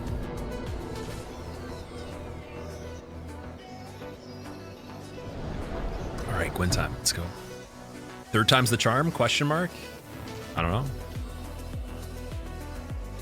Oh, he's 5th generation, okay. Sorry, didn't know your Pokemon knowledge. No worries, dude, no worries. You don't have to apologize for that, that's not a big deal. Anyone know how to make a mic sound like 1950s? Put like a dial-up telephone filter on or something like that. You could also do, you could EQ it to sound like that.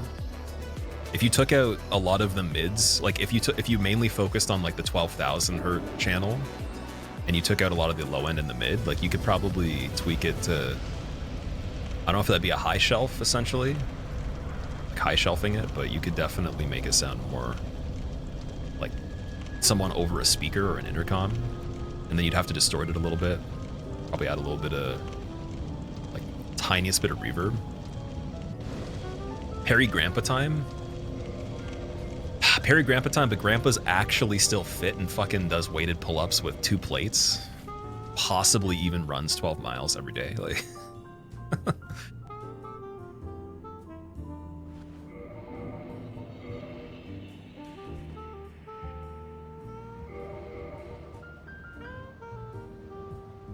so I think we're doing that for Hornet. That makes the most sense. Fall control right here just in case. And then better shield as well for the next part. Can't blossom, so we're gonna chill.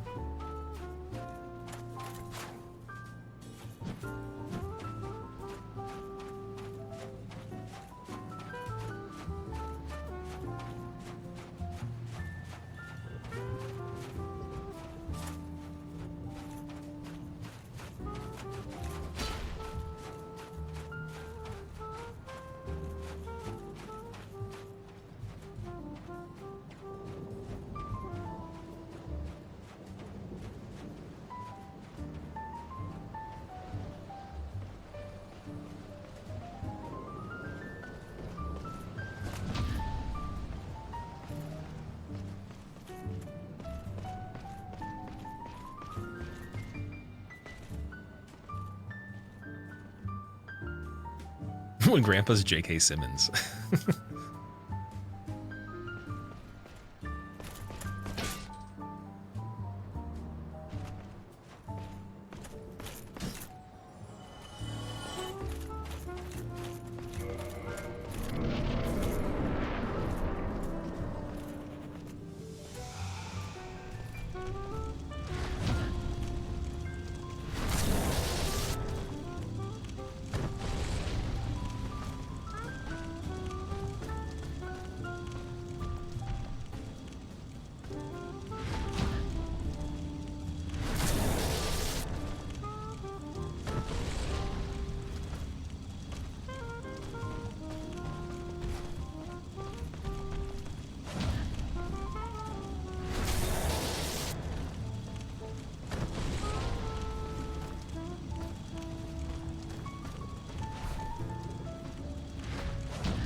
that is it.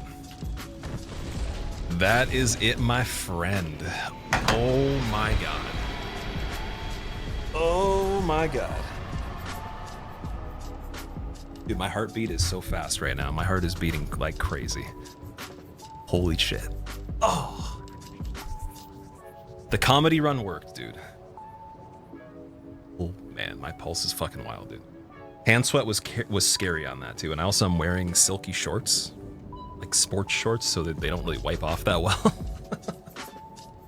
Oh boy, okay, that was wait, we gotta do this properly. Let me do it properly. Dark ending. Actually, no, we gotta walk out. Sorry, whoa. This is damageless. You can't do damageless properly from this point on unless you walk out of the kiln, because the fire would technically be a hit or damage. All right, so